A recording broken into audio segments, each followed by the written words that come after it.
storage. Steel buildings are cost-effective, attractive, and versatile. Plus, they're a lasting investment and an ideal choice. MWR uses Sentinel Building Systems out of Albion and can service you all over the state and region. If you have interest in a steel building, post frame building, or fencing, give MWR a call today at 402-980-5273 or go to mwrbuildingandfence.com.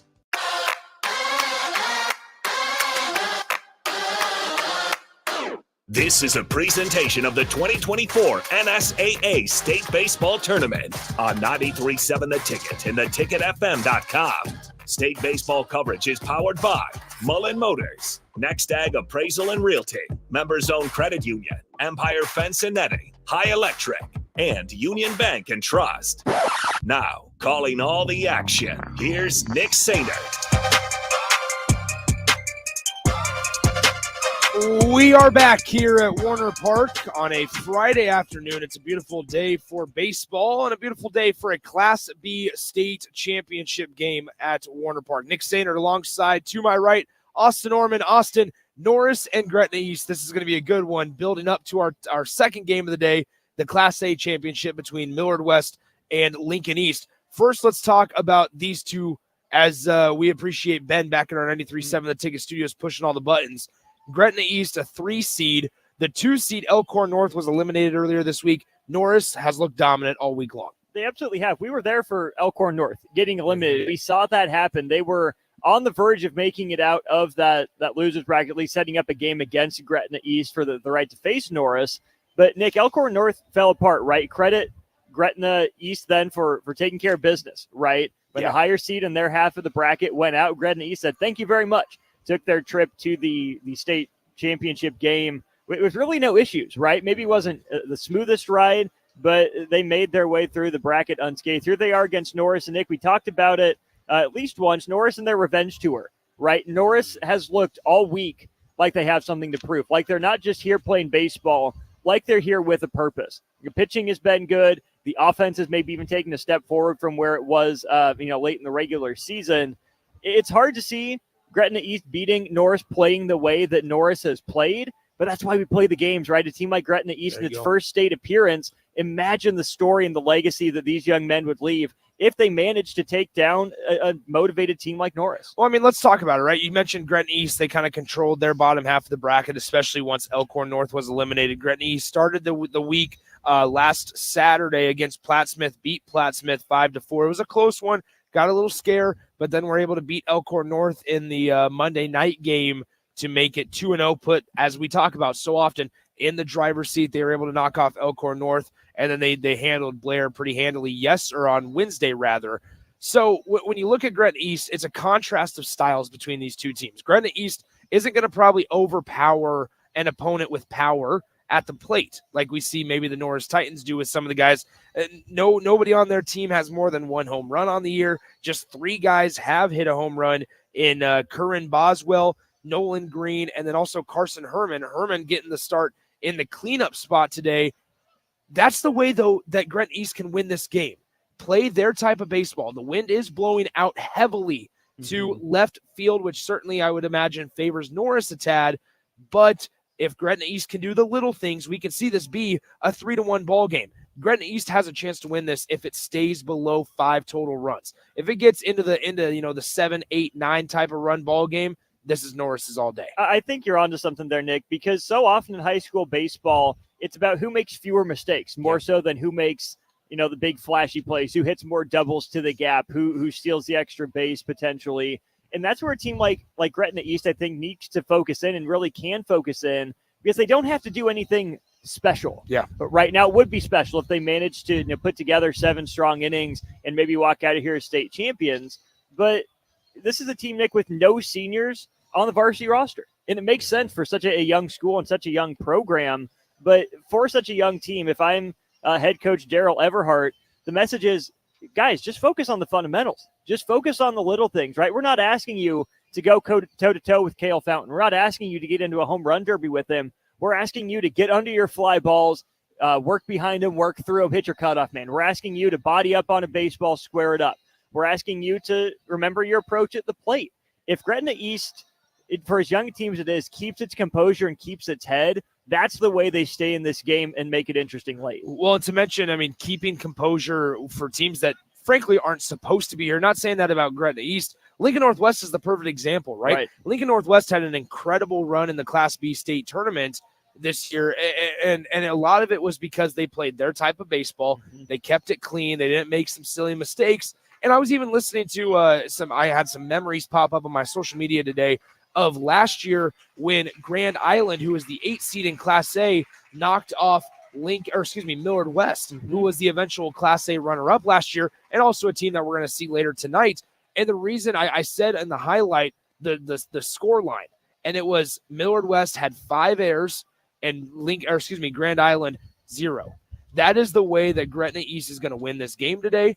Norris, however, on the other side, has a little bit more of wiggle room because they probably win the talent battle when comparing. They also have been here before, and that plays a big factor in a state championship. Having been here before, but I think just as importantly as being here before, having fallen short before, right? We know Norris has won just one state title back in 2013, but they've been runner-up, what was that, 1, 2, 3, 4, 5 times since then. This is a program on the baseball side in a school that's looking for that next state champion, that's had plenty of great opportunities, plenty of talent pass through those halls. They're here. They're motivated with something to prove. And, it's a 7-inning ball game.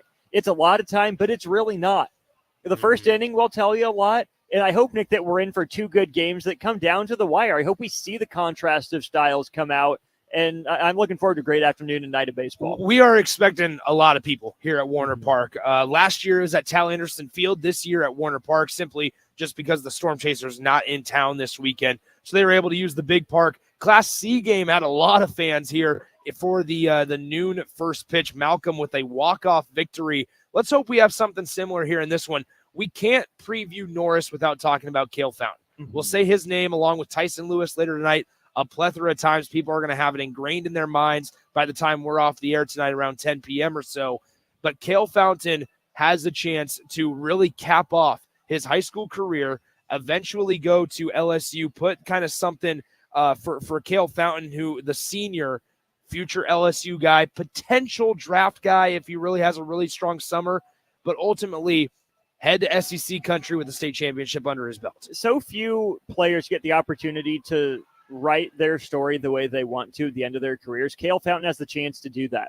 When he gets to LSU, that's a team that's going to be fighting for the chance to make it back to this very city, to make it back to Omaha for the College World Series. But Nick, to be one of the best players in not just school history, but state history. Yeah. If you look at the ridiculous numbers that he's put up, to leave high school without a state championship, he's a high school kid. You can't really hold it against him. But if you add that feather to your cap, that is an all-time undebatable, resume and legacy that he could leave behind. So you hope that he doesn't press too much, try to do it all himself, right? It's a 1 through 9 lineup, Homolka on the mound for Norris.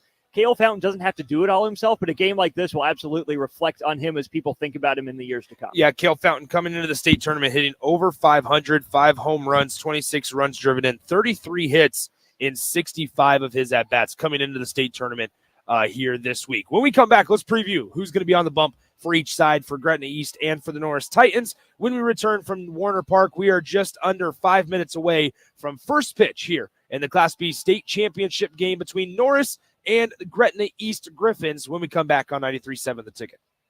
Here you go. Coffee's on me and my new BFF. I thought I was your best friend forever. BFF like best financial friend at Members Own Credit Union. Right now, they're offering $100 when you consolidate or transfer a loan or an existing credit card balance and meet requirements. Plus, you get great rates and free advice from a financial partner that will put you first. That sounds like a match made in heaven. Members Own Credit Union is the type of bestie you can count on. Get started today at memberzonecu.org/BFF. Limitations may apply. Equal housing opportunity. The weather is hot, the kids are out of school, and you're on your way to the lake and summer road trips. Are you getting to your vacation spot comfortably, or is your car letting you down? Mullen Motors Lot is full of great vehicles to take home, so you don't have to worry about your current car barely surviving another road trip. Come check out their lot just north of 48th and Layton and find your next ride for summer road trips and beyond. Mullen Motors. No taglines, just quality vehicles. Mullen Motors.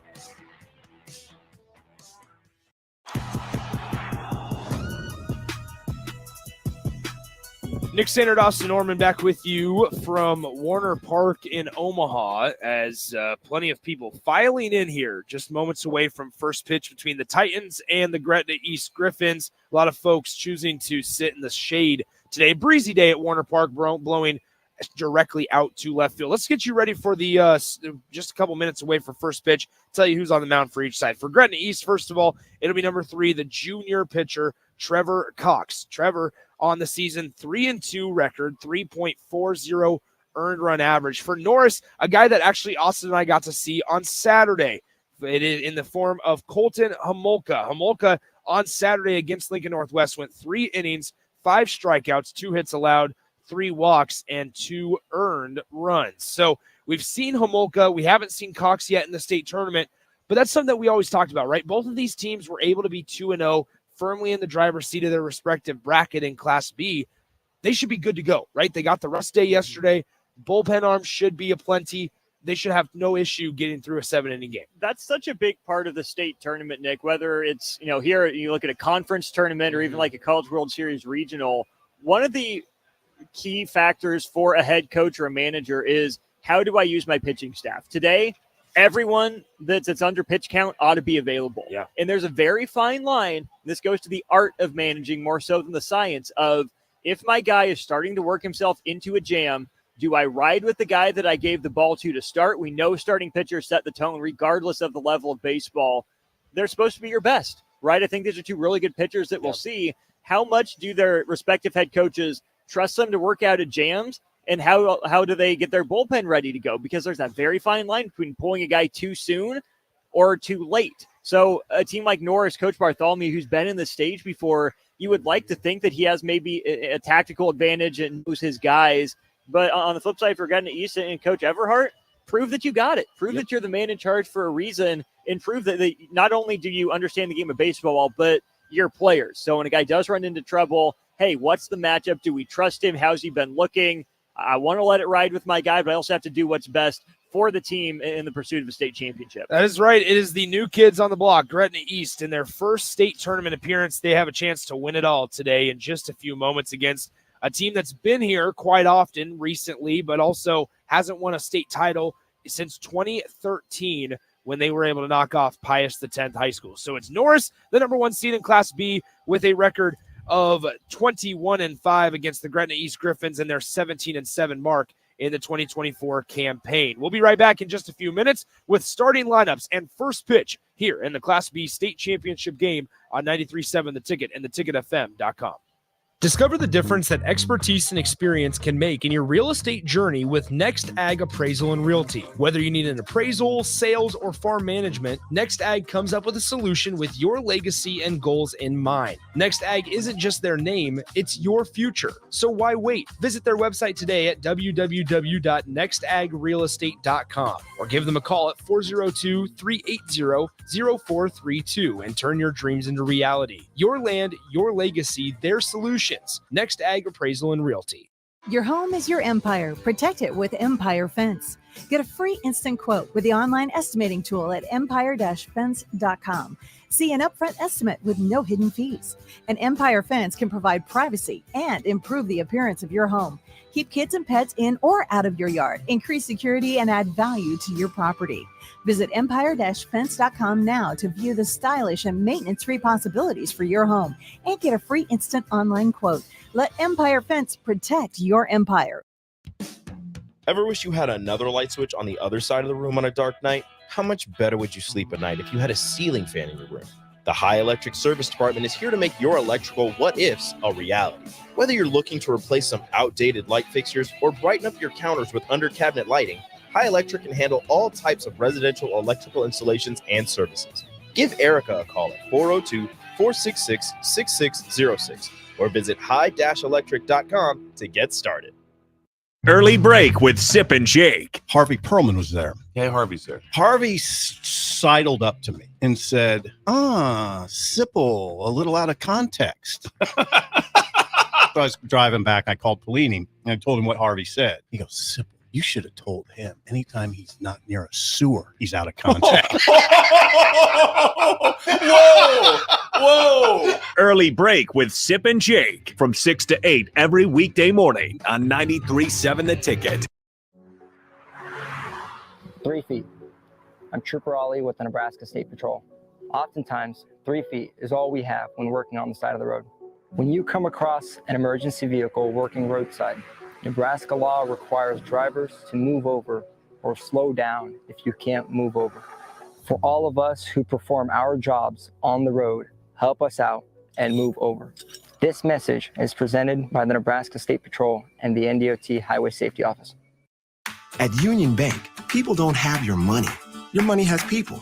First home people, investment people, people who answer the phone and your chats, dream car people, dream retirement people, driving your dream car in your dream retirement people, small business people, credit card people, and all the other people you need. At Union Bank, our people help you do more than you dreamed possible. So stop in and say hello. We can't wait to see you. Union Bank and Trust, member FDIC. MWR is dedicated to building attractive, affordable steel buildings that exceed your expectations. From commercial to residential to agricultural storage, steel buildings are cost-effective, attractive, and versatile. Plus, they're a lasting investment and an ideal choice. MWR uses Sentinel Building Systems out of Albion and can service you all over the state and region. If you have interest in a steel building, post frame building, or fencing, give MWR a call today at 402-980-5273 or go to mwrbuildingandfence.com. Drinking and driving causes serious harm to friends, family members, and loved ones. In 2021, 65 people were killed in Nebraska by a car crash involving a drunk driver. Do not drink and drive. By drinking less, you can still be here for your loved ones. If you or a loved one is looking for help, find a treatment facility near you at findtreatment.gov. For immediate support, call, text, or chat 988. Brought to you by Nebraska DHHS in partnership with SAMHSA. On the Block with Strick and Austin. It's, hey, he looked as advertised. He looked really good in the spring game. And because of that, we're going back to a bowl game this year, is what Husker fans are telling them. So I think the fans have a more realistic perspective. And I think this coaching staff has done a really good job of handling Dylan Raiola and the expectations around him. Weekdays from 2 to 4 on 93.7 The Ticket and theticketfm.com.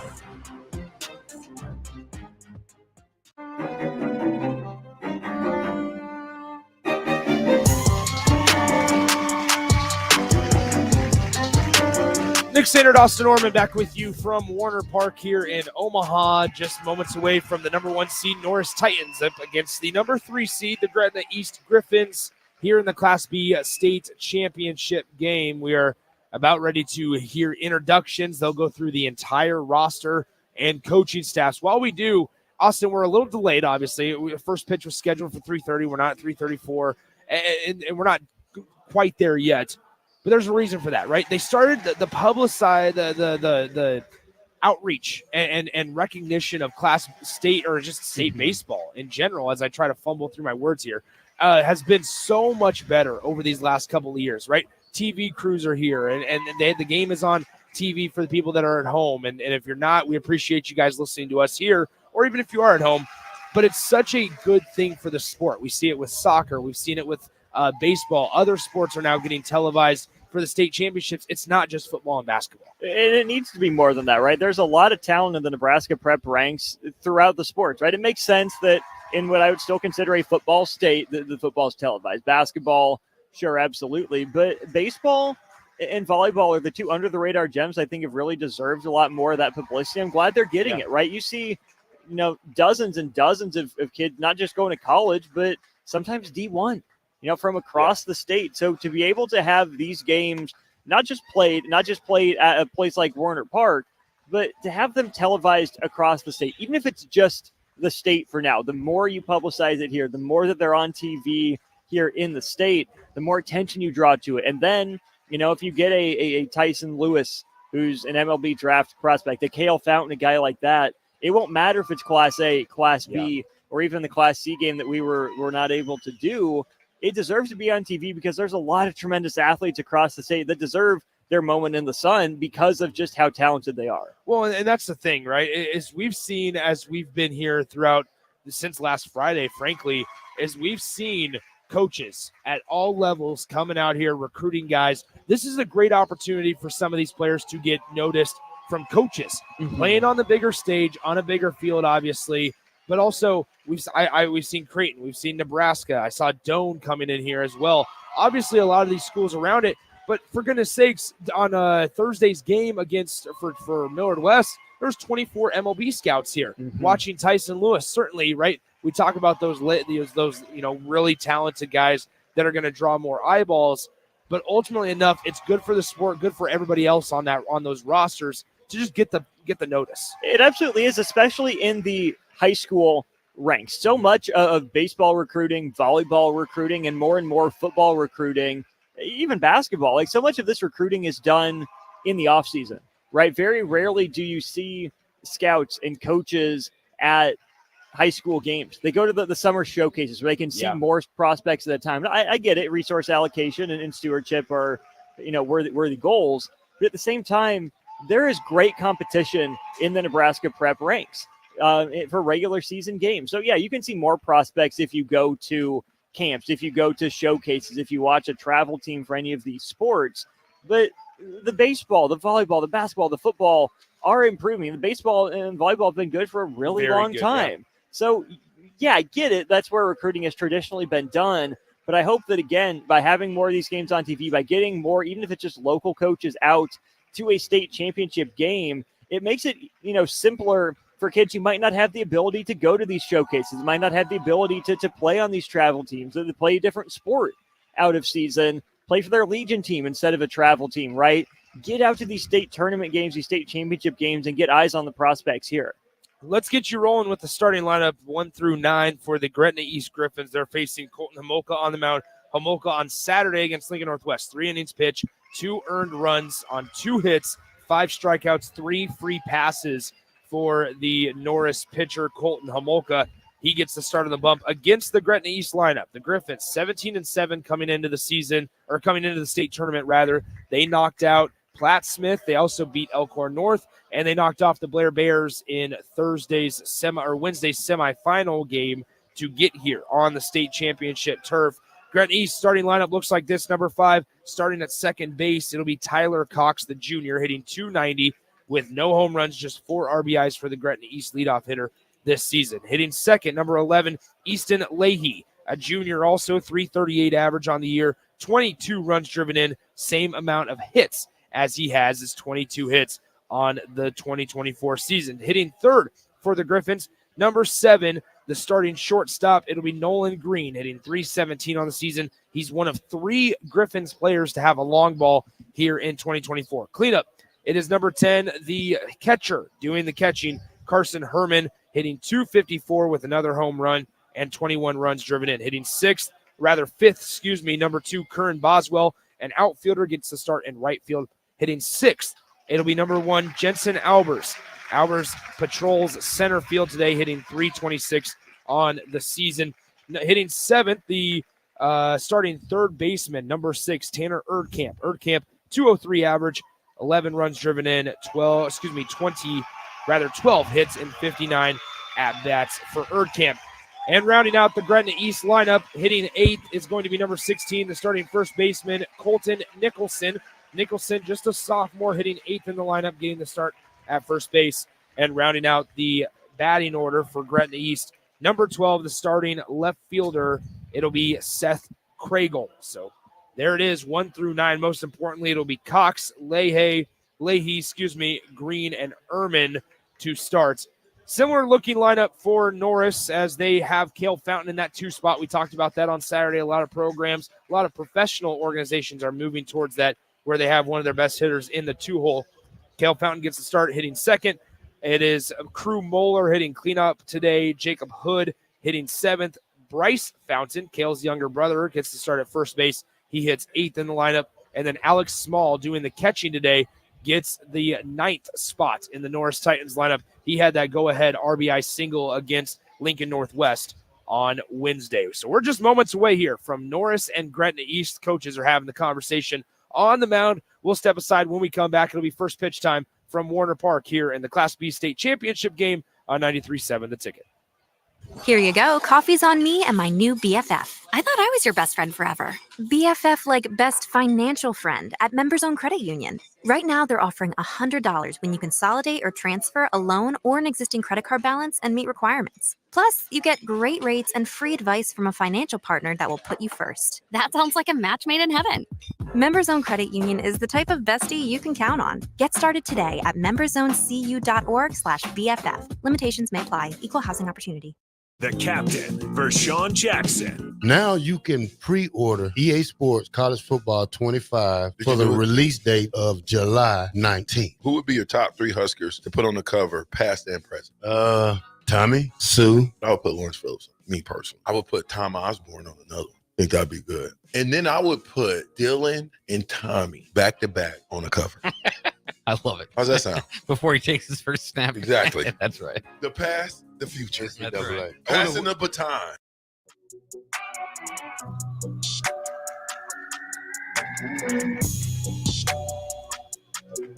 Welcome back into Warner Park as we are just moments away from first pitch. Norris has taken the field. They'll be the designated home team as the number 1 seed here in the Class B bracket, wearing white jerseys with the word Norris across the chest and the navy blue letters and numbers, the numbers on the back of their jerseys. Navy blue hats with the red Norris logo, the N at the top of their cap as well. For Gretna East, pretty cool looking uniforms, the black and yellow pinstripes, where it's going to be gold numbers and letters on the front and back with the black helmets, black caps, and the Gretna East mascot on their hats, which is the Griffin. So we are ready to go here as the pitcher, Colton Homolka, takes the mound, righty thrower.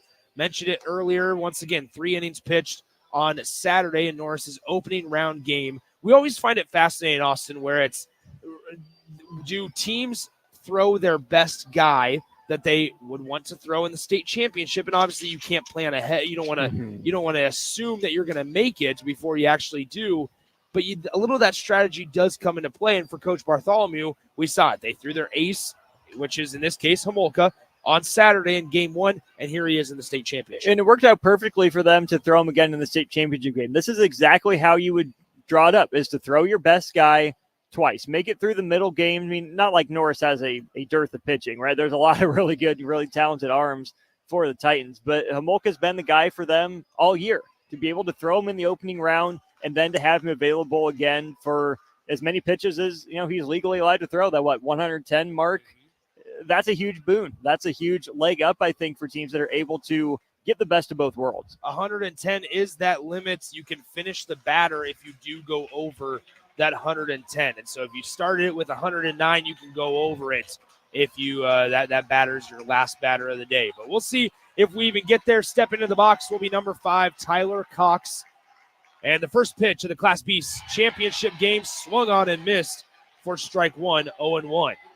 So Alex Small, once again, the catcher behind the dish for the Norris Titans, is Homolka, the right-handed thrower. The 0-1 pitch, breaking ball outside, 1-1. 1 ball, 1 strike here to Tyler Cox. Warner Park still filling up a little bit here. We expect a larger crowd even for Class A's tonight between Lincoln East and Millard West, as the 1-1 offering is upstairs, 2 balls, 1 strike. It was weird not having any games to call yesterday, Austin, where we had we were living at the ball field as this one's hit well through the 5-6 hole, and the Gretna East Griffins are in the hit column with a leadoff single courtesy of Tyler Cox. Nice piece of hitting, good approach to the plate, 2-1 fastball, hit it right through the left side. Absolutely. I mean, the hitting was a piece of beauty, but also the approach, right? Swing at the first pitch fastball. You're very confident you're going to get one. Put a good cut on it. Took a pitch low, took a pitch high, picked out the fastball, turned on it. That's a really good sign for Gretna East early on. That brings up the designated hitter, Easton Leahy.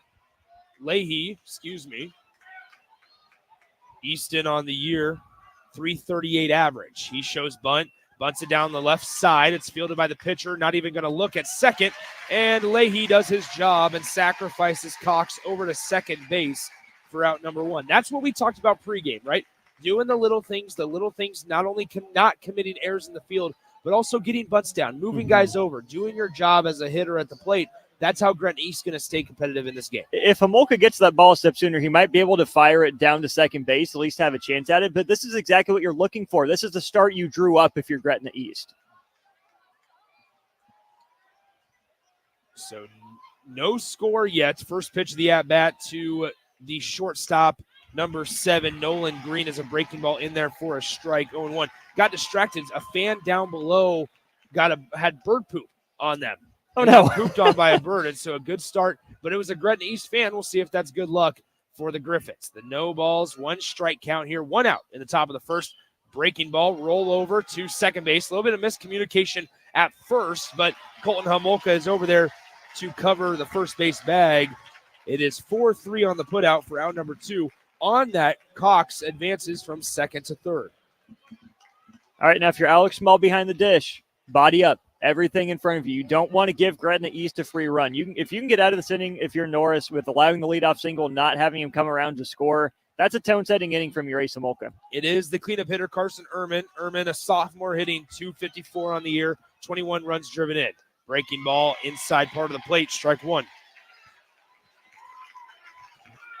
So a nice job by Homolka getting on top early here as he faces Ehrman, the Gretna East cleanup hitter.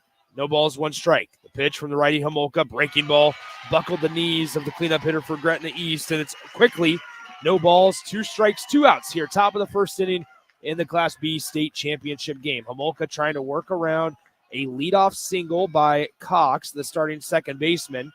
The 0-2 offering, swung on, jam shot, floated to the mound, and it's caught by Colton Homolka for out number 3. So Homolka able to work around the leadoff single by number 5, Tyler Cox, and hang a 0 after 3 outs played. It's 0-0. Norris coming up to bat. It'll be 1-2-3 hitters, Michael, Fountain, and Monroe when we come back in the Class B title game from Warner Park on 93.7 The Ticket.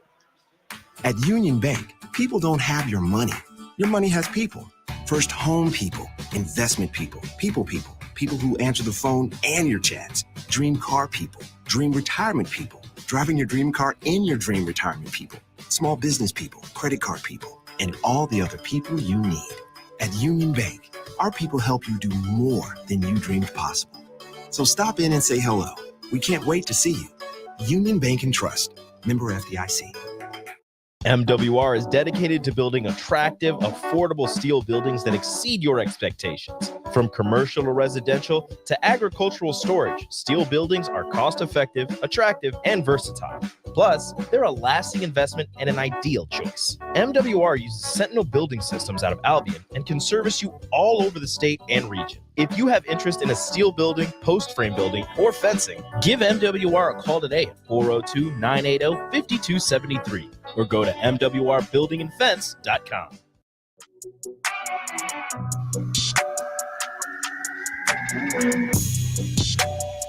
It is time for the bottom of the first inning here from Warner Park. Nick Sandert, Austin Orman back with you. Trevor Cox takes the mound for Gretna East. His brother Tyler had that leadoff single. Now here Trevor, 3-2 on the season, 3.40 earned run average for the Griffins. Throws from the right side, going to face a really talented Norris Titans lineup.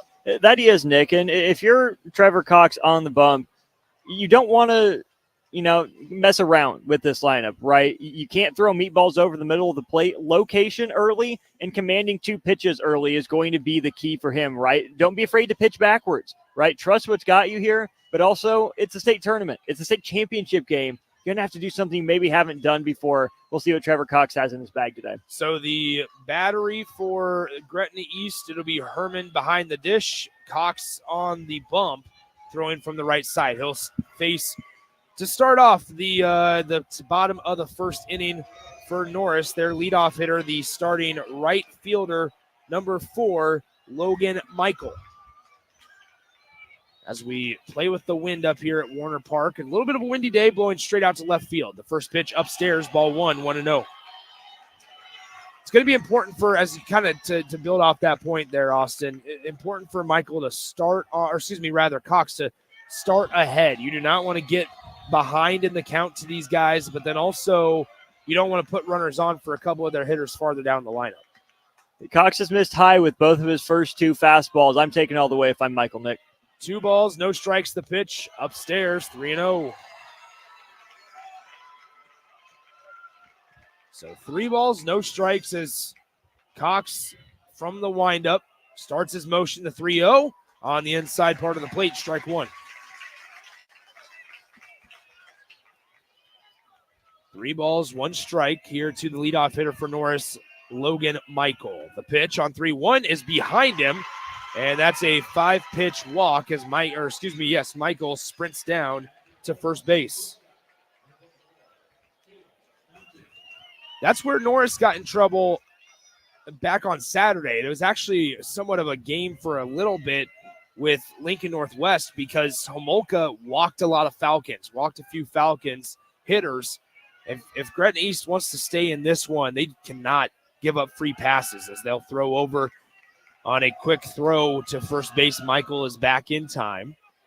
And that brings up the future LSU Tiger, Cale Fountain. Fountain hitting second in the Norris Titans lineup. The first pitch of the at-bat, low and away, ball 1. I really like that spot, though, from Cox, Nick. That's where I think you have to try to pitch Norris, is low and out, make them roll over it. That's probably the best pitch Cox has thrown, even though it went for a ball. 1 ball, no strikes, nobody out. Breaking ball in the dirt, 2-0. And see, this is where you can really run into issues if you're Gretna East and Trevor Cox, because you want to pitch backwards to a guy like Cale Fountain, or even multiple guys in this Norris lineup, but if you can't locate the fastball, it's hard to pitch backwards effectively throughout the rest of your at-bat. 2 balls, no strikes. The pitch up and away, ball 3. Cox struggling to find it here in the bottom half of the first inning. Maybe it's something, maybe it's nothing, but after every pitch, he's readjusting his hat, messing with his arm sleeve. That tells me he's not fully comfortable. 3 balls, no strikes to Fountain. Strike 1 right down Broadway, 3-1. So 3 balls, 1 strike, and this is where Fountain could be dangerous if he leaves something over the heart of the plate, as he probably hunts fastball. Breaking ball, grounded left side through the 5-6 hole and into left field for a base hit. So Fountain drills the 3-1 fastball through the left side for a base knock, and now runners are on first and second. Norris threatening here with nobody out in the bottom half of the first. You got 3-4-5-2 up, nobody out right here, Nick. I know this is traditionally in high school baseball the place for a bunt, but Cox has struggled to find the strike zone. That was a good piece hitting there by Cale Fountain, jumped off the bat. I let Jordan Monroe just take this at bat into his own hands right now. Monroe, a .429 hitter on the season, hits from the left side facing the righty as he squares around. He bunts it right back to the pitcher. Second baseman covering first. Cox slipped, and everybody is safe on the bunt by Jordan Monroe. It wasn't a great bunt. It didn't have a lot of speed to it, but it was right back at the pitcher. Not a great bunt if you're looking for a placement. However, got the job done. Trevor Cox slipped as he tried to pick up that ball out of the grass here at Warner Park, and everybody was safe. The flip side of my argument is test them. Make them prove that they can make a play. You're right. It wasn't a great bunt from Jordan Monroe. Just got about a foot probably onto the grass there in front of the dirt in front of home plate. Wasn't that great. And we already have a pitching, not a pitching change, a visit to the pitcher's mound. Gretna East has to settle down, Nick. This is what we're talking about. The youth of Gretna East versus the experience of Norris here. You see Cox not fully settling in. You see it again as he bobbles the ball trying to field the bunt. The Griffins are having a hard time, I think, adjusting to the biggest stage they've played on right now. Yeah, so runners are on every base, first, second, and third, as Michael is at third, Cale Fountain at second, and now Jordan Monroe at third. A very long and extended conversation on the pitcher's mound, and they finally break it up after the home plate umpire jogs out there and says, all right, playtime's over. So nobody out here in the bottom of the first inning, no runs across yet, but Norris surely threatening with the cleanup hitter, number 18, Crew Moeller, hitting .310 on the year with 6 home runs. Crew Moeller steps in from the right side. The first pitch to Moeller. This one hit well out to left field. The left fielder racing, batted. It's over his head. It one-hops the wall. Fountain tailing Michael around third. They will both score. Rounding third. Here comes the third one. He slides in safely and backside base running by Crew Moeller, as it'll be a double, advances to third on the triple, and it's a bases clearing 3 RBI triple for Crew Moeller, and still nobody out as Moeller drilled that no ball, no strike fastball to the left field wall. The wind's pushing that ball out to left, but that didn't need the wind. The left fielder didn't have a chance with that as soon as it left the bat, Nick. He's playing maybe a step or two deeper than he would normally, but Crew Moeller absolutely pasted that baseball at one hop to the wall to clear the bases. Couldn't draw up a better start for Norris. So Norris leads 3-0 here early on as Moeller still stands at third base. Nobody out in the bottom of the first inning.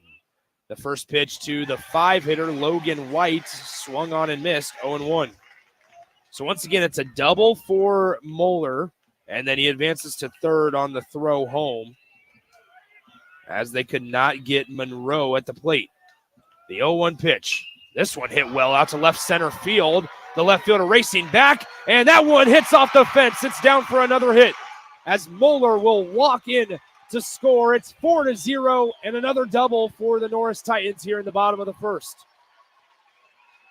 I thought Moeller hit the best ball of the inning. Well, to that point, he had Logan White goes to nearly the deepest part of the park, Nick. That sign is right before it tails off into that little diagonal alley in left center field.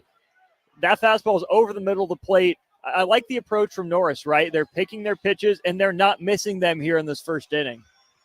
So Logan White is now at second base, still nobody out here. 3 hits in the bottom of the first inning, 4 runs for the Norris Titans as Brody Hoover steps up to the plate. Swung on and missed. No balls, 1 strike for the designated hitter, Brody Hoover. 4-0 Norris, bottom of the first inning. No balls, 1 strike here as Trevor Cox continues to try to finagle his way out of this bottom half of the first. Hit well down the right side, but foul.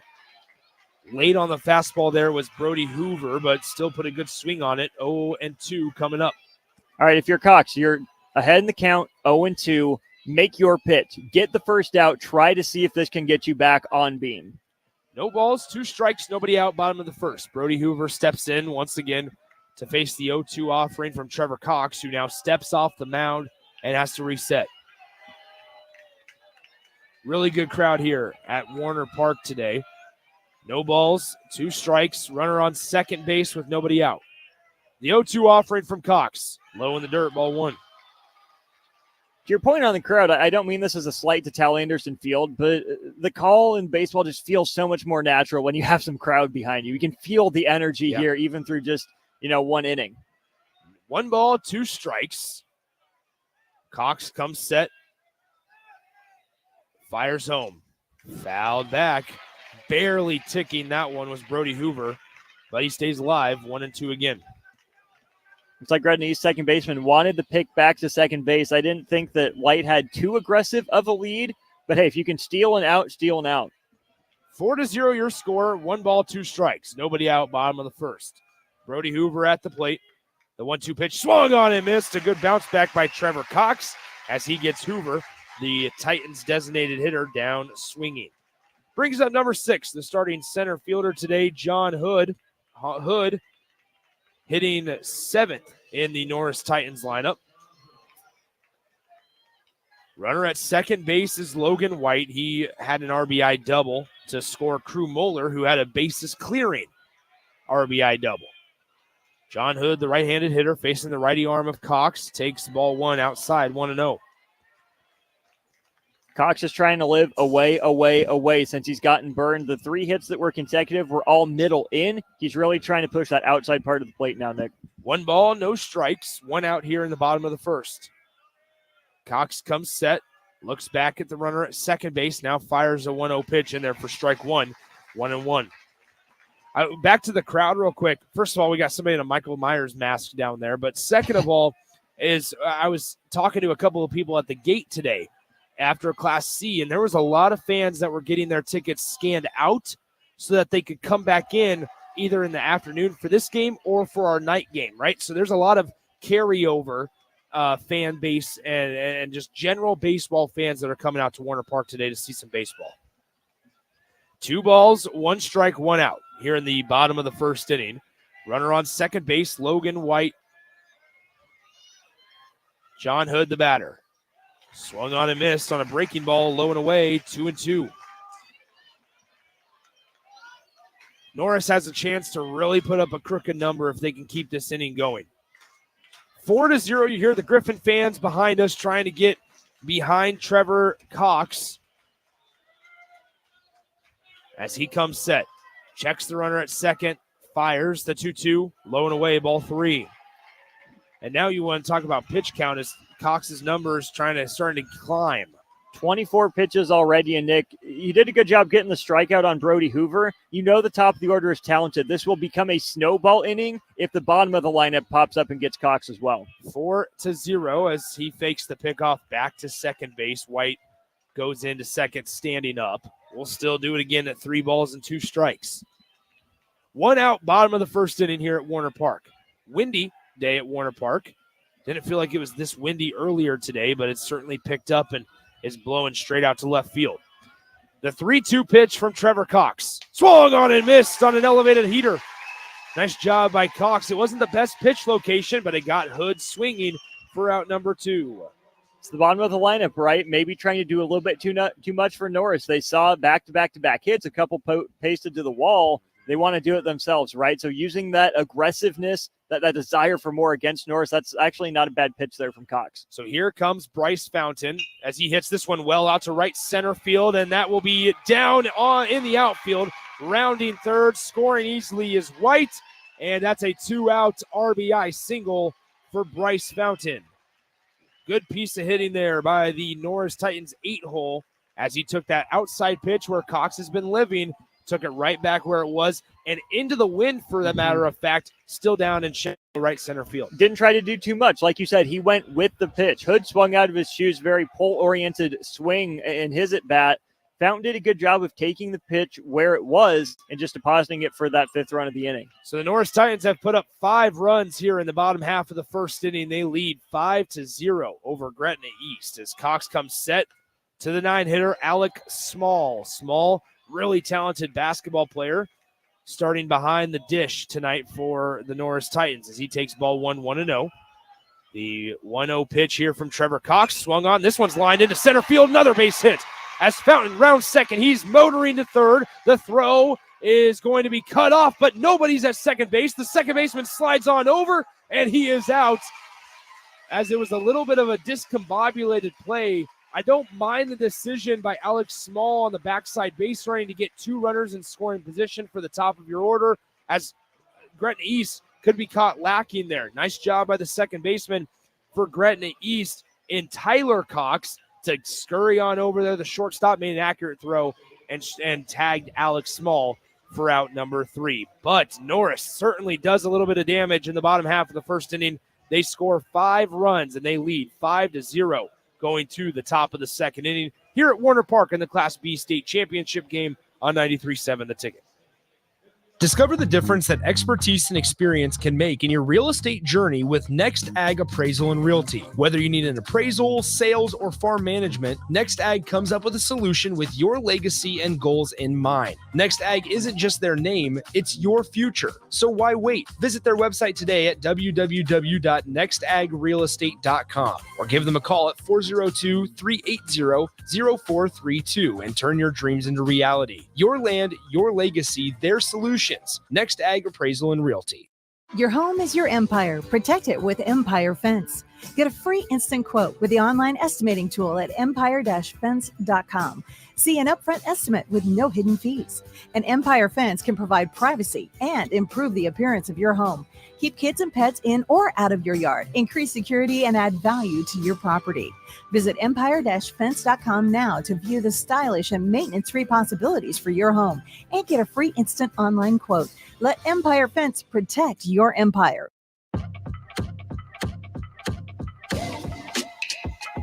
Nick Standard, Austin Norman back with you as we go to the top of the second inning. It'll be 5, 6, and 7 due up for Gretna East in their part of the second inning, down 5-0 to the Norris Titans. Here to tell you about it, Austin Norman.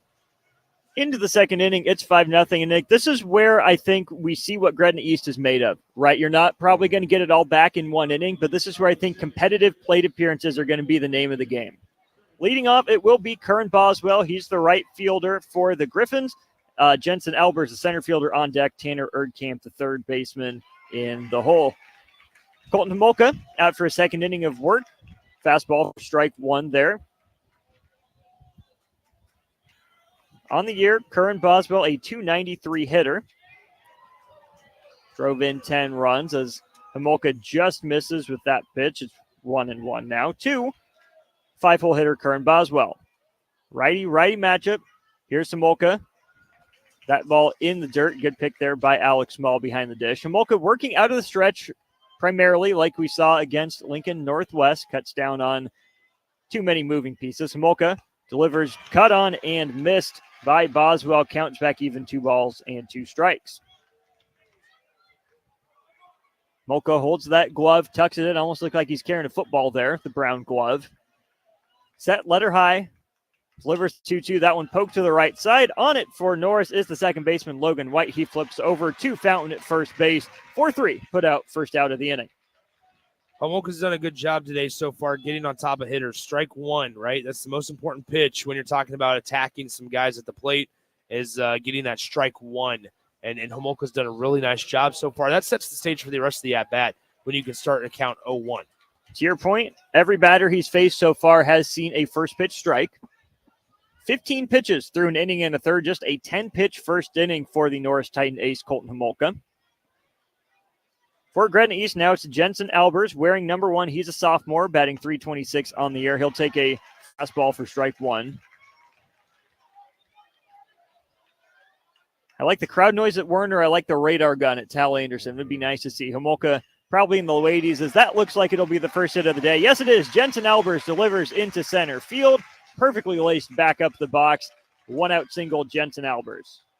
Yeah, nice job, right? We talked about last inning with Bryce Fountain. Now we talk about it with Jensen Albers, where he was able to take a pitch low and away right through the heart of the field and just over Cale Fountain's head for a 1-out single.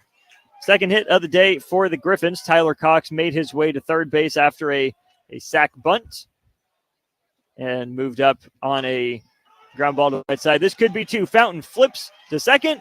6-4-3 double play. And just like that, the base runner is erased. Tanner Erdkamp grounds into the 6-4-3 double play, leaving it 5-0 Norris. As we head to the bottom of the second inning, it will be the top of the order. Michael, Fountain, and Monroe for Norris, already ahead 5-0. Back in 60 seconds on 93.7 The Ticket.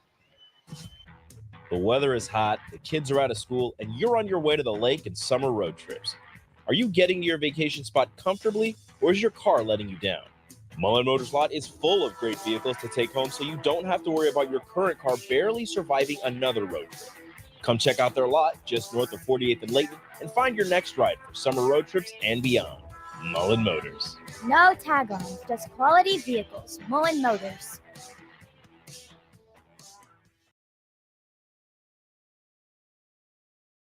Here you go. Coffee's on me and my new BFF. I thought I was your best friend forever. BFF like best financial friend at Members Own Credit Union. Right now, they're offering $100 when you consolidate or transfer a loan or an existing credit card balance and meet requirements. Plus, you get great rates and free advice from a financial partner that will put you first. That sounds like a match made in heaven. Members Own Credit Union is the type of bestie you can count on. Get started today at memberzonecu.org/BFF. Limitations may apply. Equal housing opportunity.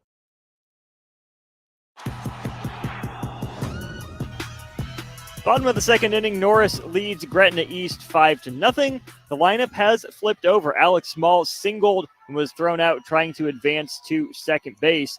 Trevor Cox out for a second inning of work. He threw 28 pitches in the first. Here's Michael. He walked his first at bat. There's a breaking ball lofted to center field, ranging over into the gap, making a nice running grab is Jensen Albers. Nick, he dropped the ball on the transfer, looked a little sketchy. That wind, I think, pushed it back toward that center field side more than Albers was expecting, but he hauls it in for the first out of the inning. Yeah, that's a perfect way to explain it, right? He started drifting towards that right center gap and then immediately had to kind of shift back and go straight towards that batter's eye and bullpen and straightaway center field. Fortunate to make the catch because if not, that's a routine fly ball that's not caught. So here's Cale Fountain. He takes a fastball outside for strike one. Fountain, best hitter on this Norris team, top 5 hitter in the state, singled through the 5.5 hole on a 3-1 pitch. There's a breaking ball. That's a good pitch there from Cox Nix. Locate that breaking ball in the outside corner. Fountain's a good enough hitter to take it to the right side, but he might be getting greedy after his first at bat. So number 3 delivers. Number 24, there's another breaking ball. Tried to double up, that one down in the dirt. Well, and it's important for Cox to be able to control his breaking ball today, because if he doesn't, those 1-0 breakers turn into 2-0, and then your hands are kind of tied that you have to throw a fastball on 2-0. Righty-righty matchup. Fountain blasts that ball foul. Popped up. Might have been a souvenir for someone at the concession stand over there. Counts back even, 2 balls, 2 strikes. That's a good job, Trevor, being able to get back to even, right? But it's so important not to tie yourself up with having to throw a fastball on a hitter's count. Cox delivers another fastball. This one's skied. It'll stay on the infield. Third baseman camped underneath it, makes the grab. That's Tanner Erdkamp. That's a pop out to the third baseman. Nick, you can see Fountain maybe a little fired up. He was way ahead of those 2 fastballs, dropped his shoulder, got way underneath it. Well, yeah, and for Gretna East, fortunate that they were able to catch that one, because that almost popped out of Erdkamp's glove as it's kids used to call it the snow cone, right, where it's just barely holding on in that glove. That's how it was when Erdkamp brought his glove down. Here's Tanner Cox Trevor Cox, I should say, looking for a 1-2-3 inning after allowing 5 in the first. He falls behind Jordan Monroe, 1-0. Monroe singled. There's a ball driven to left field. Left fielder drifting back. He is 1 step in front of the warning track. That is Seth Kragel. 1-2-3. Great response from Trevor Cox. He gets the Titans down in order. It's 5-0 Gretna East coming to the plate for their third trip. It'll be Colton Nicholson, Seth Kragel, and the top of the order, Tyler Cox, when we return to Werner Park on 93.7 The Ticket. At Union Bank, people don't have your money. Your money has people. First home people, investment people, people who answer the phone and your chats. Dream car people, dream retirement people, driving your dream car in your dream retirement people. Small business people, credit card people, and all the other people you need. At Union Bank, our people help you do more than you dreamed possible. So stop in and say hello. We can't wait to see you. Union Bank and Trust. Member FDIC. MWR is dedicated to building attractive, affordable steel buildings that exceed your expectations. From commercial to residential to agricultural storage, steel buildings are cost-effective, attractive, and versatile. Plus, they're a lasting investment and an ideal choice. MWR uses Sentinel Building Systems out of Albion and can service you all over the state and region. If you have interest in a steel building, post frame building, or fencing, give MWR a call today at 402-980-5273 or go to mwrbuildingandfence.com.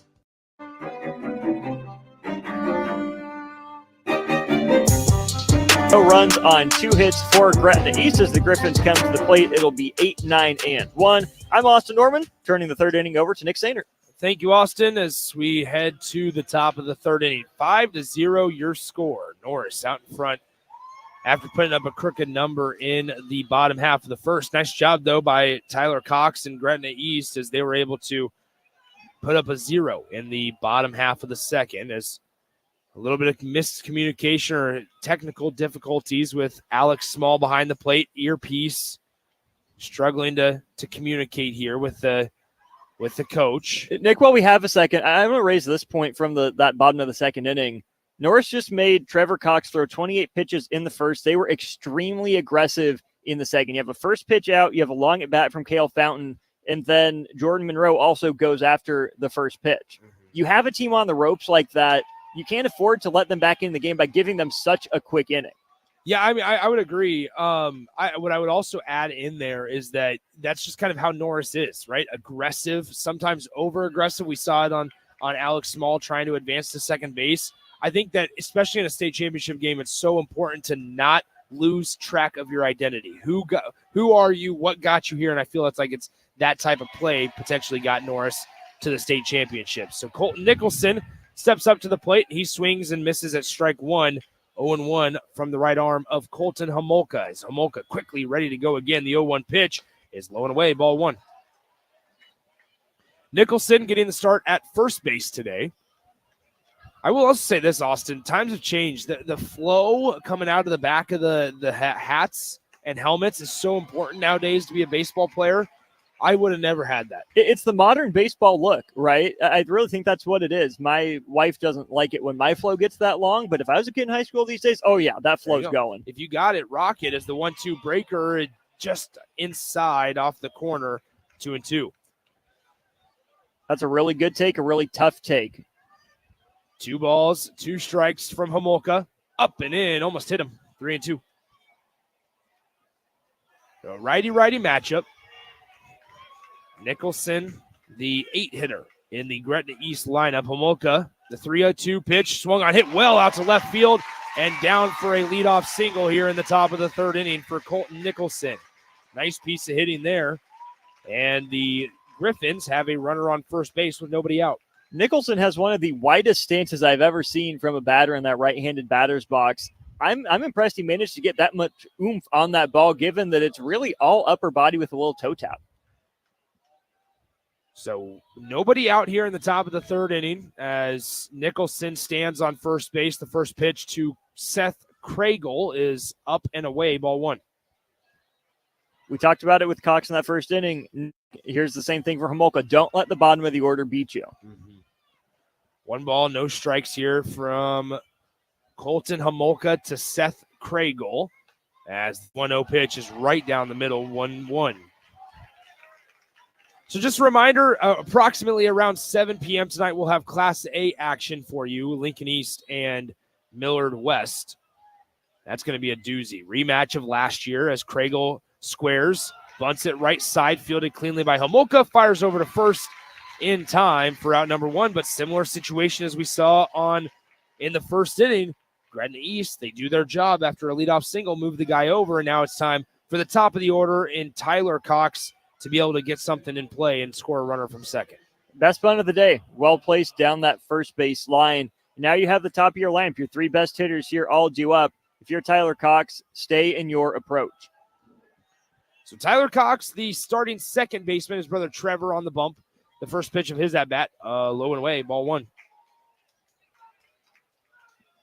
1 ball, no strikes, 1 out here in the top of the 3rd inning. Standing on second is Nicholson for Gretna East. Cal Fountain just off to his right hip. As the 1-0 pitch hit well, left side, a diving attempt by Fountain is no good, and being held up at third will be Nicholson. A nice piece of hitting here in the top of the 3rd inning by a couple of Gretna East Griffins. Tyler Cox went the exact same direction as he did the first time. Good effort there at shortstop by Cale Fountain, but now, Nick, things get interesting. Do you run Tyler Cox and stay out of the double play? Do you try to get 2 guys into scoring position? Or how much do you respect the slide step of Homolka and the pop time of Alex Small? So that brings up number 11, Easton Leahy. Easton had that sacrifice bunt his first time at bat, or first time up in the top of the 1st inning. Here we are, top of the 3rd, runners on the corners. First pitch, breaking ball stays upstairs from Homolka, 1-0. So Nicholson is at 3rd. He didn't really have much intent to score on that base hit from the leadoff hitter Cox from second base. So he was held up 90 feet away from home plate. This one grounded left side, but foul. And it's even, 1 ball, 1 strike. Homolka in a little bit of a jam here. 1 ball, 1 strike, 1 out in the top of the 3rd inning. Runners are on the corners. Norris does lead 5-0 after 5 runs in the bottom half of the 1st inning. So Homolka comes set at the belt, takes a breath, and steps off the rubber, checking the runner at first base. 1 ball, 1 strike. Homolka comes set and lifts the leg and fires. This one hit well out to left field on a line. Fairly routine, caught by the left fielder as Nicholson will tag. The throw misses the cutoff, and Gretna East has their first run of the game on a sacrifice fly off the bat of Easton Leahy. Now sorry to interrupt you, Austin, but it's a great example of hitting your cutoff. If you're Norris, right? Hit your cutoff. If Gretna East was paying attention and the runner at first base and Tyler Cox was paying attention, he could have seen the trajectory of that ball was not anywhere close to hitting the cutoff guy at third base. He could have gotten another 90 feet in this one, taking out the forced play at second base, but instead now Cox runs with the pitch. It's a breaking ball down to Fountain, and Fountain drops it. He is safe at second base. So in the end, no harm, no foul. Had Leahy essentially dead to right side. That's a really good throw from Small. But to your point, Nick, they got the 90 feet. It could have been so much easier. The only rationale I have for him not tagging up on that as quickly as he did was that ball was hit on a line, and I don't think that Monroe had the best read on it. He wasn't able to fully get behind the ball, so maybe he was a step further off to see if he could advance on a base hit instead of a sac fly. So now Tyler Cox leads off of second base. Has a pretty healthy lead out there. As the 0-1 pitch, breaking ball, outside corner, strike two to the starting shortstop for Gretna East today, number 7, Nolan Green. He grounded out to the second baseman his first time up. No balls, 2 strikes, 2 outs, top of the third inning. Homolka comes set. He fires up and away. Good waste pitch, 1-2. So 1 ball, 2 strikes coming up. Nolan Green, the left-handed hitter. Homolka, the righty arm. He fires. Swung on and missed. And they tag Green to complete the drop, third strike. And Homolka works out of the jam with minimal damage. So Gretna East does get 1 run in the top half of the third inning, due up in the bottom half of the third for the Norris Titans. It's 4, 5, and 6. Crew Moeller, Logan White, and Brody Hoover all due up for the Titans in the home half of the third. It's 5-1 Norris in the Class B title game here on 93.7 The Ticket. Here you go. Coffee's on me and my new BFF. I thought I was your best friend forever. BFF like best financial friend at Members Own Credit Union. Right now, they're offering $100 when you consolidate or transfer a loan or an existing credit card balance and meet requirements. Plus, you get great rates and free advice from a financial partner that will put you first. That sounds like a match made in heaven. Members Own Credit Union is the type of bestie you can count on. Get started today at memberzonecu.org/BFF. Limitations may apply. Equal housing opportunity. The weather is hot, the kids are out of school, and you're on your way to the lake and summer road trips. Are you getting to your vacation spot comfortably, or is your car letting you down? Mullen Motors Lot is full of great vehicles to take home, so you don't have to worry about your current car barely surviving another road trip. Come check out their lot just north of 48th and Layton and find your next ride for summer road trips and beyond. Mullen Motors. No tag-ons, just quality vehicles. Mullen Motors.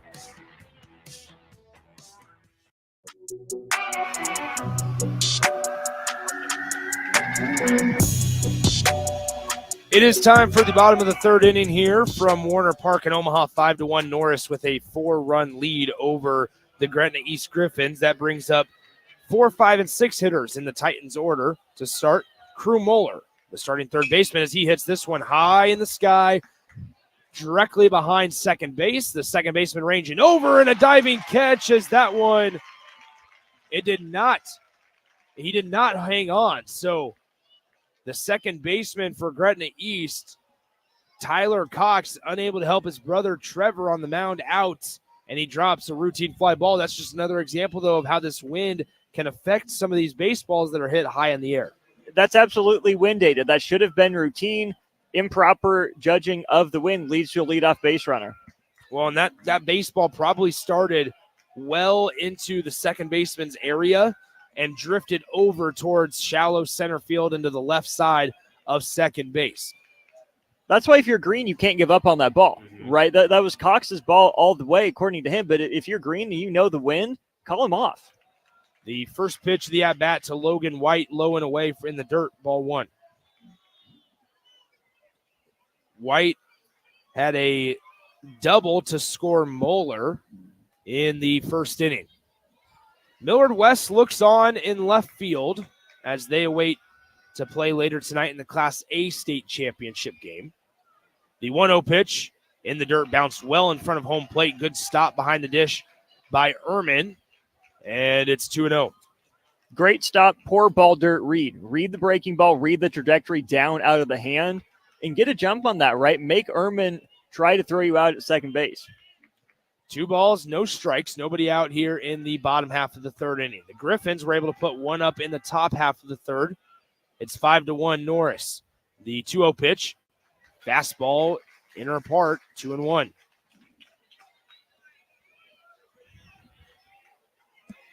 Logan White on the year, 345 hitter and 58 at-bats coming into the state tournament. The pitch on 2-1 Breaking ball stayed up. Logan White kind of knew he probably shouldn't have swung at that one. It's 2-2. You can tell it hung up there just long. It's like, I shouldn't swing at it. Oh, but it's hanging up. I'm going to swing at it. And he's like, Elevate and celebrate here. It's 2 balls, 2 strikes.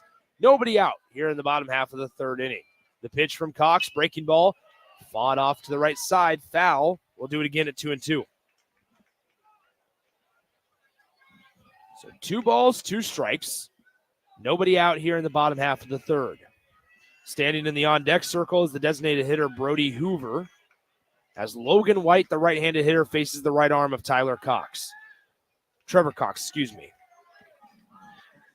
Quick pick over to first base. Back in time was Crew Moeller.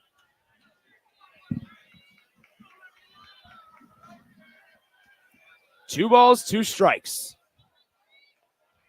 Cox comes set at the belt, fires, and the 2-2 pitch is strike 3 as it's on the outer half.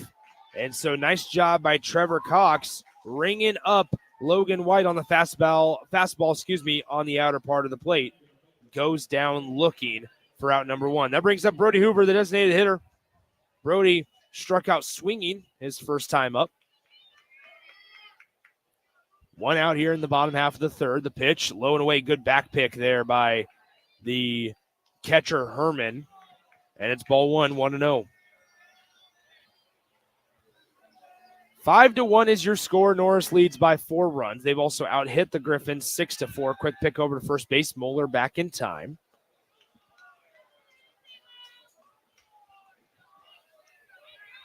Trevor Cox done a nice job through an inning and a third since allowing 5 runs to kind of settle down as the 1-0 pitch, low and away, barely got to home plate, and it's 2-0. Because it's tough to fault him for that fly ball in shallow center field that it was misplayed in an error on Gretna East. The 2-0 pitch, outside, ball 3. All right, again, bottom of the order. Attack them, challenge them. You know you have this guy's number at least through 1 at bat so far. You struck him out. It wasn't an overly competitive at bat the first time. Don't give him first base, 1 pitch at a time. The 3-0 pitch right down the middle, 3-1. Hoover started to show bunts and then instantly pulled back. 3 balls, 1 strike, another quick pick over at first base. They're worried about Crew Moeller quite a bit over there. Who didn't go on a couple different pitches in the dirt.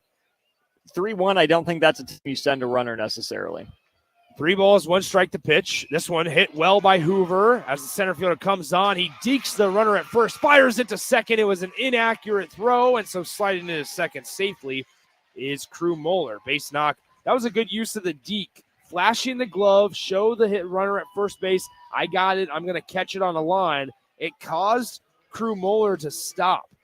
But ultimately enough, the throw was not on line, just off to the left side a little bit of second base, and both runners are safe. So now John Hood comes into the box. 5-1 Norris leads. As this is the 7 hitter in the Norris lineup, John Hood. He takes strike 1 over the heart of the plate, 0-1.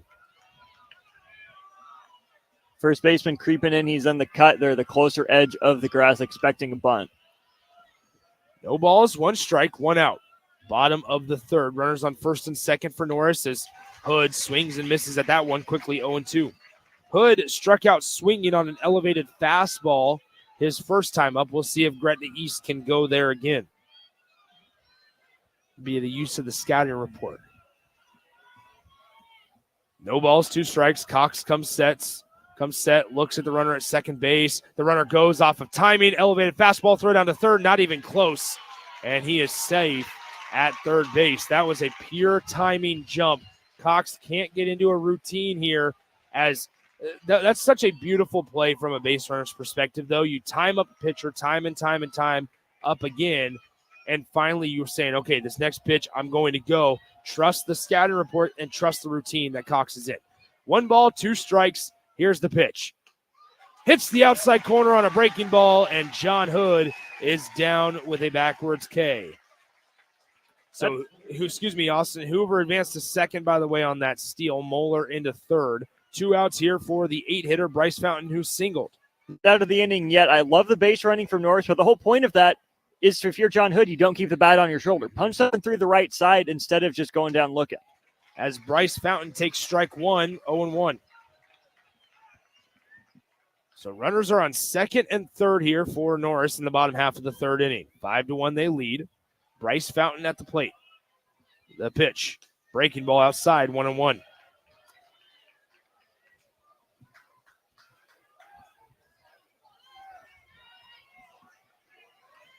One ball, one strike, 2 outs, bottom of the third. Big at bat for both Bryce Fountain and Cox on the mound as this one's hit well out to right field. Fairly routine to the right fielder, and he hauls it in for out number 3, and another 0 put up by Trevor Cox on the mound. Second straight after he allowed 5 runs in the bottom of the first inning. It is 5-1. Norris leading Gretna East as we head to the fourth inning on 93.7 The Ticket. Ever wish you had another light switch on the other side of the room on a dark night? How much better would you sleep at night if you had a ceiling fan in your room? The High Electric Service Department is here to make your electrical what-ifs a reality. Whether you're looking to replace some outdated light fixtures or brighten up your counters with under-cabinet lighting, High Electric can handle all types of residential electrical installations and services. Give Erica a call at 402-466-6606 or visit high-electric.com to get started. At Union Bank, people don't have your money. Your money has people. First home people, investment people, people who answer the phone and your chats. Dream car people, dream retirement people, driving your dream car in your dream retirement people. Small business people, credit card people, and all the other people you need. At Union Bank, our people help you do more than you dreamed possible. So stop in and say hello. We can't wait to see you. Union Bank and Trust. Member FDIC.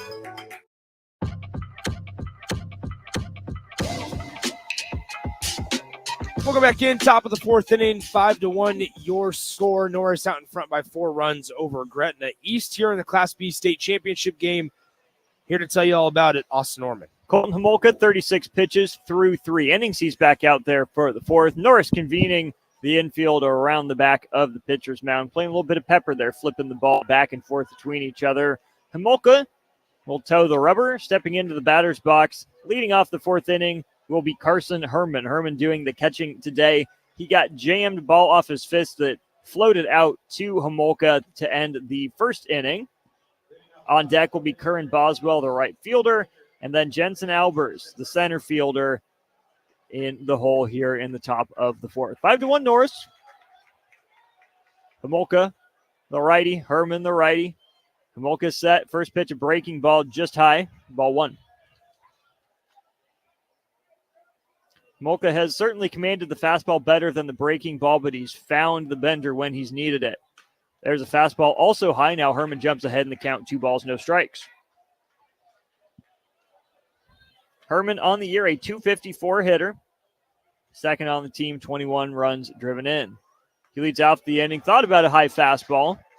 Not very close to offering. Now 3 balls and no strikes.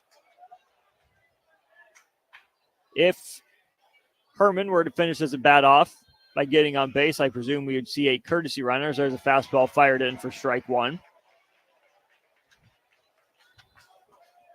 Gretna East has had base runners in every inning. Only something to show for it in the third.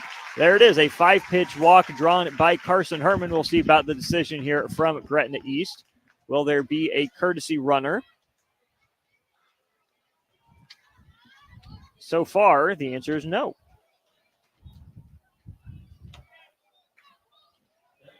Nick, are you an automatic courtesy runner guy for your catcher and your pitcher, or do you like to give them a chance to run the bases? As a former catcher, yes, automatic courtesy, please. Get me off the base paths. Not that, okay, now here's the thing, is like we still had to know IQ, right? Because obviously as a catcher, you kind of get an idea anyway.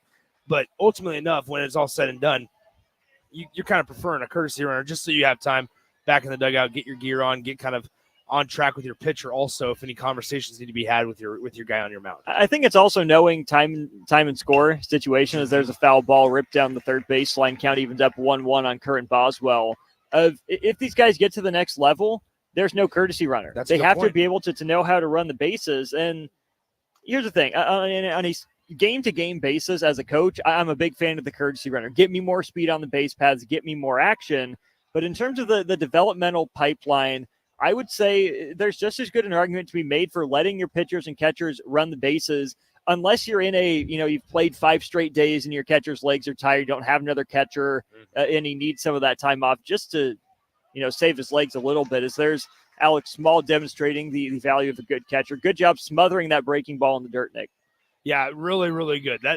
Once again, we talk about how important on base paths, how an extra 90 feet can be so important for a team on offense. So important to keep those 90s in check if you're on defense, like Alex Small just did. Herman is on first. Curran Boswell squares around to bunt. He pulls it back. It's now 3 balls and 1 strike. Nobody out. Top of the 4th inning. Norris by 4. Here's Homolka. He's set, ready to deliver the 3-1 pitch. Another bunt attempt. Boswell pulls back. Back-to-back 5-pitch walks. Gretna East in business. 2 runners on. Nobody out. As Jensen Albers steps to the plate, he singled in his first at bat. Looks like we're going to have a conversation on the mound. Don't blame him, right? This is the first time we've seen Homolka struggle with location, right? We talked about those first pitch strikes. And this is really the first inning that we've seen Homolka struggle. Let's pause for 30 seconds here on 93.7. The Ticket, back to Werner Park momentarily. MWR is dedicated to building attractive, affordable steel buildings that exceed your expectations. From commercial to residential to agricultural storage, steel buildings are cost-effective, attractive, and versatile. Plus, they're a lasting investment and an ideal choice. MWR uses Sentinel Building Systems out of Albion and can service you all over the state and region. If you have interest in a steel building, post frame building, or fencing, give MWR a call today at 402-980-5273 or go to mwrbuildingandfence.com. Gorgeous day for baseball here in Papillion. We've seen some good action today. Malcolm walks off Elkhorn Mount Michael to win the Class C state championship. Norris and Gretna East playing right now. Conversation on the mound is done. Here's Homolka. 0-0 pitch. Bunted back to the screen by Jensen Albers. Got to get the bunt down, right? We talked about the importance on when there's just 1 runner on. Now this is a chance to get 2 runners in scoring position, potentially then trim the Norris lead in half. You got to get it done. Alex Small steps up from behind the plate, putting on the bunt defense. To me, Nick, this is a no-brainer push bunt down the third baseline. Make the pitcher, the third baseman communicate, and if it's a third baseman's ball, Cale Fountain's got to go with the runner to third base. Exactly, and as a lefty, the one down to the opposite way is always the easiest bunt to put on, right? It's a lot of speed direction, as they would have had the runner at second if they picked him off. I wonder how much of that was a designed play and how much of that was Fountain trying to help his bunt coverage out, right? Make sure the runner doesn't get as much of a lead. Once again, though, that's where you gotta figure out a way. If you're the runner on second, you cannot get picked off. You do not want to get picked off here. The runner at second is Herman. He's the catcher. Started out by drawing a 5-pitch walk. Albers fails again to get the bunt down. He offered it a high fastball. He's down in the count, 1 ball, 2 strikes. If he doesn't get this bunt down, right, as it looks like the coach at third base said, just let's run it again, do it again, right? This is where you need guys to step up. You've been playing the state tournament now 3-4 games, depending on what team, depending on your road to the championship. The stage shouldn't be too big for you right now. Albers has the bat on his shoulder right now. He keeps it there. There's a ball in the dirt. Skips away from Alex Small.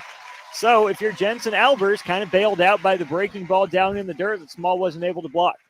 Yeah, first time we've seen Small allow one to get away from him. But now, like you said, Jensen Albers, shift the mentality, shift the focus, right? Obviously, you want to get bat on ball, whatever you can do. But see if maybe you can get it early on a fastball, right? Early on a breaking ball, get some to the right side, score a run for your team. Here's Homolka's delivery. That is chopped to the right side. That should be good for a run. Logan White goes over to Bryce Fountain at first base. Jensen Albers, in the end, ends up doing his job, drives in the second run of the day. It's 5-2, Norris in the top of the 4th. Yeah, an RBI for Jensen Albers, right? That's what we talked about. And fortunately enough for Jensen Albers, because that out at bat, with the help of Alex Small, turned from disappointing and deflating potentially to now, all right, you did your job. You guys trimmed into this lead. Once again, you only trail by 3 now. Moved the runner to third base as well. Boswell stands on third as the breaking ball is down in the dirt for the first pitch to Tanner Erdkamp. He's a third baseman Rough first at bat, went 6-4-3 to get Norris out of the inning after the previous single by Albers.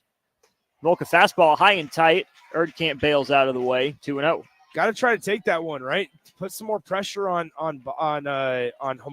Allow yourself to get another base runner. I know he's pumping probably mid to upper 80s. That's what it looks like from here on the third base or on the first base side rather. But man, you got guys behind you that are ready with the bat in their hands.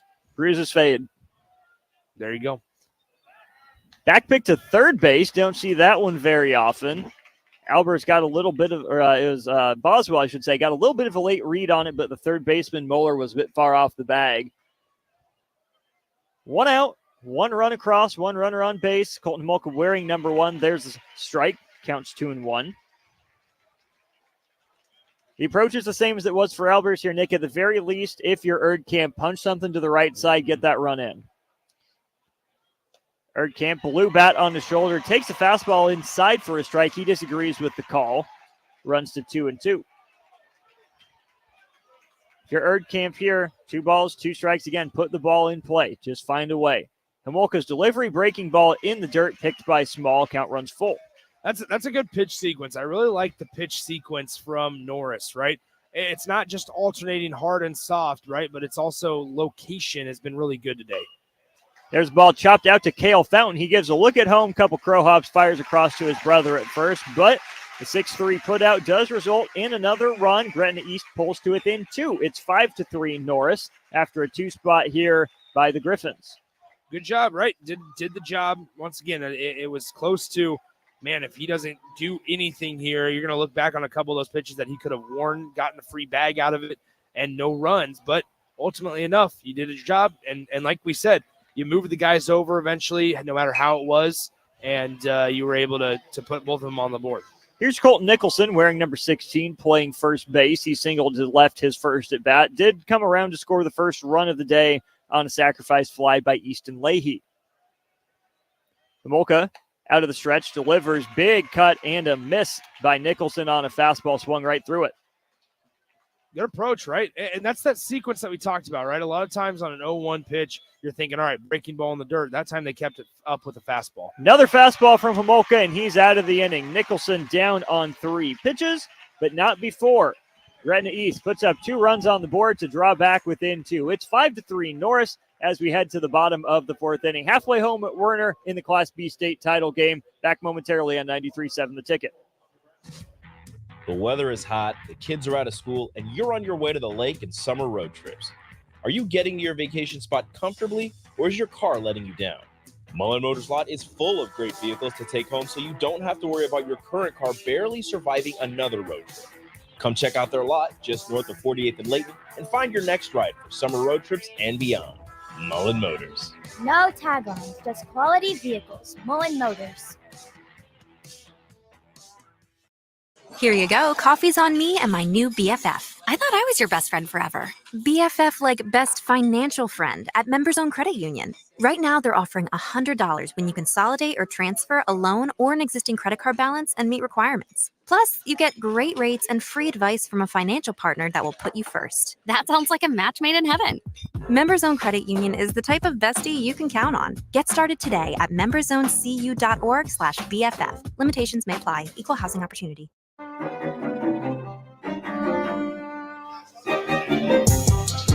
5-3 Norris, halfway home at Werner Park. Titans coming to bat for their 4th trip to the plate.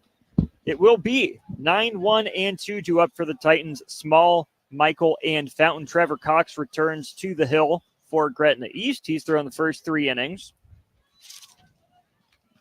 Austin, I'm telling you, this win, man. I'm gonna have to fight it eventually because my little game book keeps on blowing everywhere. Throw hands with Mother Nature. See how it goes. There it is. 54 pitches through 3 innings here for Trevor Cox. There was some action in the Gretna East bullpen before. Now a player warming up for Norris. Just to the right center field side of the batter's eye in center. Small to the plate. He singled his first at bat. He was thrown out trying to stretch that single into a double with the backside base running. That ended the first inning. Cox delivers. That's a fastball just low and out for a ball. 1-0. Now this is a big one for Cox on the mound, right? Because you have to figure out a way to to help your team out. Right now, you were able to do it in the third inning when you guys put up 1 run, hung a 0. Now you put up 2. Let's hang another 0 and let's keep chipping away at this Norris lead. Line shot dropped by the shortstop, and now a throw to first base gets away. Small will advance to second base this time as the throw traveled into the dugout. Nick, that is a huge miss opportunity by Gretna East. Had it played perfectly, Nolan Green at short had it pop in and out of his glove. Small advances to second on the missed throw, right? He yanked it, kind of rushed the throw, trying to hustle and get Small out. Well, that was the thing. You didn't need to, right? Small kind of hesitated out of the box because he thought that the shortstop Green caught it on a line. He was only about 5-10 feet from home plate when he finally picked that up. He had 65 more feet to go before he was even going to be a bang-bang play. There was plenty of time for Green to make that throw, and he just hurt his pitcher there now because there's a leadoff runner at second base. There's a courtesy runner on second base. Missed his number. We'll get that information to you as soon as we can. But Logan Michael, leadoff hitter, comes to the plate. He walked and flew out to center field his first 2 at-bats. Offers up a bunt, but does pull back in time. Ball 1. Second straight inning that Norris has had the leadoff runner on due to an error by a middle infielder. First time it was a dropped fly ball in center field by Tyler Cox.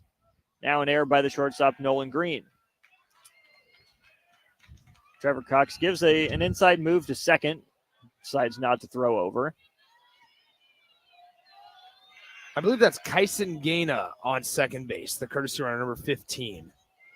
Gaina gets his lead from second, not being held particularly closely. There's a bunt by Mitchell to get past the pitcher, Cox. He is standing on first with a single. That's a really bad route by Trevor Cox, Nick. He had every opportunity to go get that baseball. It was a really poor decision by the third baseman as well, right? Because there's no communication. The third baseman saw the runner. He started to break towards home to cover the bunt that everybody knew was coming. However, he saw the runner from second base start to go towards third, so he retreated. He was already halfway to home, retreated back to third base to cover the steal. However, when the ball is bunted, the steal is basically just nulled, right? Because there's not going to be a throw down to third base. That was more so on the third baseman, in my opinion, than on Cox, because he just completely left Cox hung out to dry to field a bunt that was clearly going to be his ball down the third base side. First 2 batters of the inning have reached. That brings up Cale Fountain. Fountain singled and scored in the first, flew out to the third baseman in the second. First pitch swinging by Fountain. That ball laced to center field. Going back is Albers. He's underneath it, but Cale Fountain does his job. Norris gets one of the runs back as Kyson Gaina crosses home plate. That ball hit very well by Cale Fountain to center field. And just like that, Nick, Norris responds with a run. I do want to talk about that bunt, though, also by Michael, because that's what I've talked about so often just on the first base side. There's so many opportunities to power it past the pitcher. Because here's the thing, is everybody thinks, you need to hit it soft. You need to bunt it softly down the line. That's not the case. That time in that specific situation, even if the third baseman was there, I'm not sure they get Michael at first because it was in the common area between the pitcher, shortstop, and third base. Similar, you could do that on the right side where it's in between the pitcher, first baseman, and second baseman. Beat out a single because of lack of communication at this level. Jordan Monroe at the plate wearing number 7. He's a lefty for Norris. Michael gets his lead at first. Second pickoff throw of the at-bat. Michael's been head first safely both times. Monroe today, single and a run, and a fly out to left. Third pickoff throw. Very concerned about Michael. Monroe this year hitting in that 3 spot, a .429 average, 39 runs driven in, most on the team. Great stop behind the dish there by Herman. Ball in the dirt. Herman keeps the runner Michael at first base. I don't know, Austin, you look around this crowd. What are we thinking here if we had to guesstimate? 35? 3,000? I was going to say at least 2.5, if not 3,000. Yep. I can't see all the way down the right field line, but if it's similar to what's going on down the left field line. A couple people in the suite as well at Warner. The upper suites as well. There it is. Got some fine media folks off to our left joining us up here. Here's Cox. He's set out of the stretch. Slide step, fastball Belt high, taken for a strike by Monroe. He thought it was high. Nick, that's a pitcher's pitch right there. A fastball that isn't up and out of the zone. It's at the very top of the zone. It's dangerous if a hitter is going to be on time with it, but there I don't think Monroe is expecting it. It works out for Cox. Yeah. Establish that inside. That opens up the arsenal for this next pitch on 1-2. Monroe fouls it off down the third baseline. Put a breaking ball on the outer part of the plate. That's what that fastball now because now you have multiple options, right? You can go hard outside, you can go hard inside, you can also go breaking ball at the back foot because you trust your catcher Ehrman to maybe make a stop. I like that decision here on 1-2, especially to Jordan Monroe. Monroe batting third for the Titans today. It's got to be a waste, though, right? You have room to work with. You cannot leave this back foot slider or curveball across the heart of the plate. He goes with the fastball up. Monroe frustrated with himself. He chased it, went out of the zone. He swings through it. There's out number 2. That would work as well. We've seen Gretna East and more importantly, Cox get a couple of Norris Titans hitters right on that, right? Elevated fastball, elevated high heat. And they've been able to not lay off. They haven't been able to lay off that for Norris. Crew Moeller steps to the plate. He's the third baseman today. He had the 3 RBI double that cleared the bases. He advanced to third on a ball hit on a line to straight left field. First pitch fastball out. Good stop again by Herman. Michael's making some noise on the base paths for Norris, but he hasn't yet taken off for second base. Yeah, they seem real concerned about him as well, right? The catcher faking some back picks and things like that. Not sure that's going to get Norris runners. Good breaking ball on a 1-0 count. Cox trusted it, fired it across the middle of the plate for a strike. If I'm Norris, this might be the opportunity to run, try to get a runner into scoring position with 2 outs going on contact. Simple base knock would score him. 5th pickoff throw, drone by Michael, not in time. Cox, the pitcher, comes set, belt high. 6th pickoff throw. We'll keep a running tally. I'll be honest here, Austin. I just if I'm the coach for Gretna East, I'm saying focus on the hitter. Like it's as simple as that. Cleanup guy. You don't want any of your distraction other than on Crew Moeller right now. He's only on first base. It would take a double or better to score him. Well, and frankly, you've had a pretty good couple of innings of work here. If you're Tyler Cox or Trevor Cox rather, you've had a good couple of innings. The error was unfortunate where the second baseman dropped it. You just allowed a sacrifice fly. There's been a good bunt that your third baseman was responsible for. Like things like that aren't on you as the pitcher. You've had a good couple innings of work. The 1-2 from Cox to Moeller, fastball way out of the zone. Good snag by Herman. On the day, 5 strikeouts for Cox. 1 more strike gets him out of the inning. 2 balls, 2 strikes, 2 outs. The delivery to Moeller in the dirt. Good block by Herman. Count runs full. That, Nick, will put the runner on first base, Logan Michael, in motion. It's a big one for Trevor Cox, especially with Logan White on deck, who has a double also today. Here we go again. Payoff pitch, delivered home, breaking ball, chopped past the third baseline, and foul will do it again. And if you're Crew Moeller here, keep forcing Trevor Cox to make competitive pitches, right? Show time and time again that you're willing to fight some things off, and ultimately advantage goes to batter once it's all said and done if you can get a ball 4. Moeller the righty, Cox the righty. He's set. Second payoff pitch. Breaking ball. Moeller got out on his front foot on that one. Flips it out to center field. Camped underneath it for the third out of the inning is Jensen Albers. Norris gets one of the 2 runs back. Their lead is at 3 runs. It's 6-3 Norris as we head to the 5th inning here at Werner Park. Back in a minute on 93.7 The Ticket. Discover the difference that expertise and experience can make in your real estate journey with Next Ag Appraisal and Realty. Whether you need an appraisal, sales, or farm management, Next Ag comes up with a solution with your legacy and goals in mind. Next Ag isn't just their name, it's your future. So why wait? Visit their website today at www.nextagrealestate.com or give them a call at 402-380-0432 and turn your dreams into reality. Your land, your legacy, their solution. Next Ag Appraisal and Realty. Your home is your empire. Protect it with Empire Fence.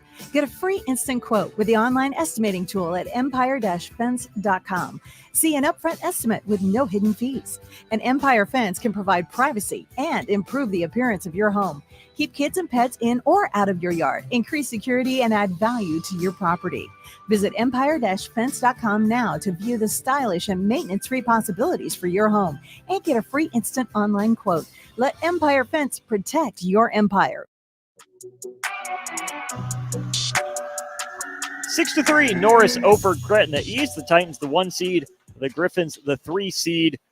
Back on the mound, Colton Homolka, due up for Gretna East, 9-1-2. With the action, Nick Sainer.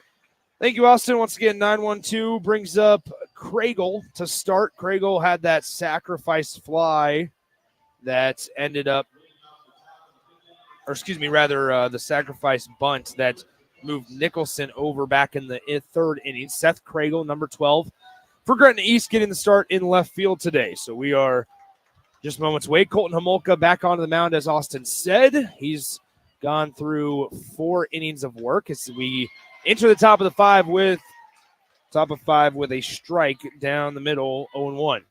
So no balls, 1 strike, nobody out here in the top of the 5th inning. Homolka quickly back to work, 1 ball, 1 strike, low and away.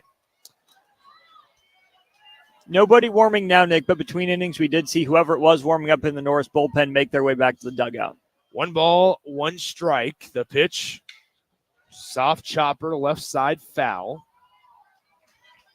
And pitch counts, only one you got to really worry about here is the 110 mark, right? If they feel confident with Homolka, they're going to stick with Homolka the entire game because he's not necessarily breathing down the neck of the 110 so far. Here's the breaking ball on the 1-2 pitch is muffed by the catcher. He's got to throw it down to first base. He'll do that to retire Craigle with the backwards K. So 1 up, 1 down here for Homolka, and that turns the lineup over to the leadoff hitter, the starting second baseman, Tyler Cox. Tyler, 2 for 2 today with 2 singles. 1 out here in the top of the 5th inning. Homolka comes set from the stretch. He fires. The first pitch, skied right side, foul, 0-1. To your point on the pitch count, that's 65 for Colton Homolka so far. Plenty of room to work with if you're head coach Sean Bartholomew for the Norris Titans. As Homolka fires the 0-1, this one lined left side and just out of reach for a diving Cale Fountain over at shortstop. And how about Tyler Cox, 3 for 3 from that leadoff spot with 3 singles today. All the very similar locations, right? He's been on time with the fastball, hasn't tried to do too much with it. It's been nice, simple swings just out of the reach of diving Cale Fountain. So now that brings up the 2-hitter, Easton Leahy. Easton today, 2 sacrifices. One of them was a sac fly back in the 3rd that allowed Gretna to score 1 run. The first pitch to Leahy, up out of the zone, really high, ball 1. So Homolka on Saturday went 3 innings of work against Lincoln Northwest. That was a game where Norris run-ruled the Falcons. But here, in his 5th inning of work, he's through 4 1/3. As the 1-0 pitch is grounded left side foul, just in front of the tarp. It's a 3-run ball game. It's going to take a big inning or a couple of medium-sized innings here for Gretna East to get over the hump here, Nick. But you feel the confidence growing here for the Griffins. Settled in after the 5-run crooked inning as that one skies over Alex Small's head behind the plate and to the backstop. So advancing is Tyler Cox into second on the wild pitch. 2 balls, 1 strike, 1 out here in the top half of the 5th inning.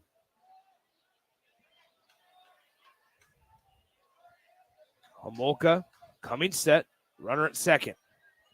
Looks and fires, misses up, 3-1. I feel like, although it is a 3-run game and it feels like Norris somewhat has control, I don't think Coach Bartholomew is going to mess around a whole lot with this one. It might be worth a conversation before pulling him because it seems like he's lost his mechanics, overthrowing and not finishing his pitches. 3-1 pitch, goes to the backstop again. That was out of the reach of Alex Small. So now runners on the corners with 1 out. And I think Coach Bartholomew is going to have a conversation as, nope, looks like Alex Small is, but now it looks like they're giving way and they're going to have a meeting at the mound. We'll step aside, come back in 30 seconds. Homolka trying to settle in here in the 5th inning with Norris leading 6-3. Old School with DP and J. Very small percentage of players, coaches, administrators thinking like, I'm planting my flag here. Nick Saban's run probably won't happen. It takes a very unique person and personality to be comfortable where you are, be strong enough to push to get what you need, and then also be very strong enough in a player's standpoint to advocate for yourself at the right time. On 93.7 The Ticket and theticketfm.com.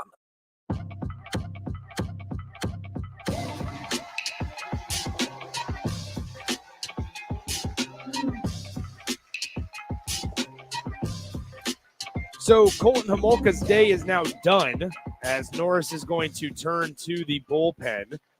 Homolka's final stat line is this: 4 1/3, 3 strikeouts, 5 hits allowed.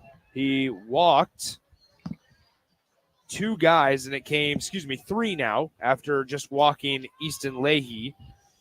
And so it came 2 of those, the other 2 walks came back in the 4th inning on back-to-back batters that both scored. So once again, we talk about just the evolution of baseball here, right? And the free bases, the hits, you can weather the hits. It's the walks and the errors that struggle. And in games like this really make the difference. If you take away the 2 back-to-back walks that Colton Homolka allowed or surrendered back in that 4th inning, you're talking about a 6-1 ball game.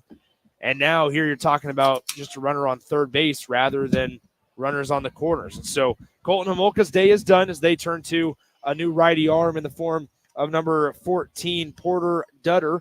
Dutter, a senior on the season, 4-1 record, a sub-1 earned run average, throws from the right side as, once again, Homolka finishes his final stat line. 4 1/3, 3 strikeouts, 3 walks, 5 hits allowed, and 3 earned runs. The score line so far, the Griffins of Gretna East scored 1 run in the 3rd, 2 in the 4th, and they're threatening here in the 5th. So 3 runs on 5 hits. They've also committed 2 errors. For the Norris Titans, 5 runs in the 1st inning, put up that crooked number. Then were held scoreless in innings 2 and 3.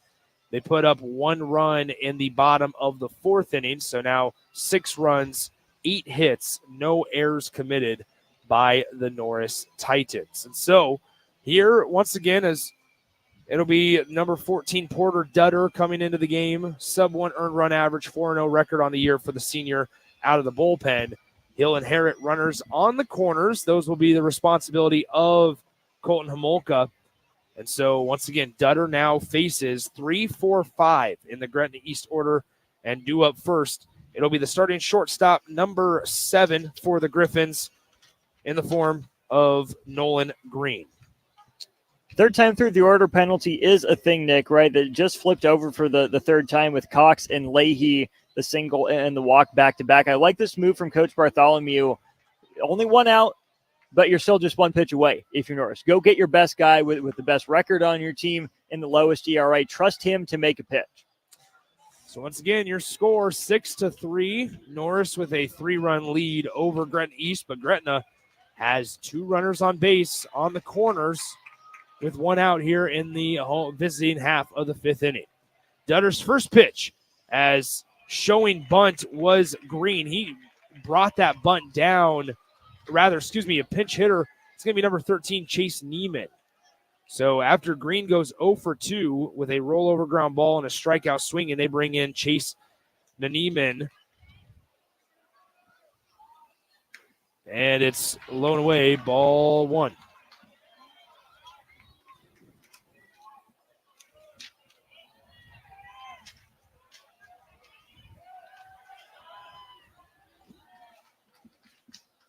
So once again, Neneman takes ball 1, now 1-1 pitch. Upstairs, ball 2 to Neneman.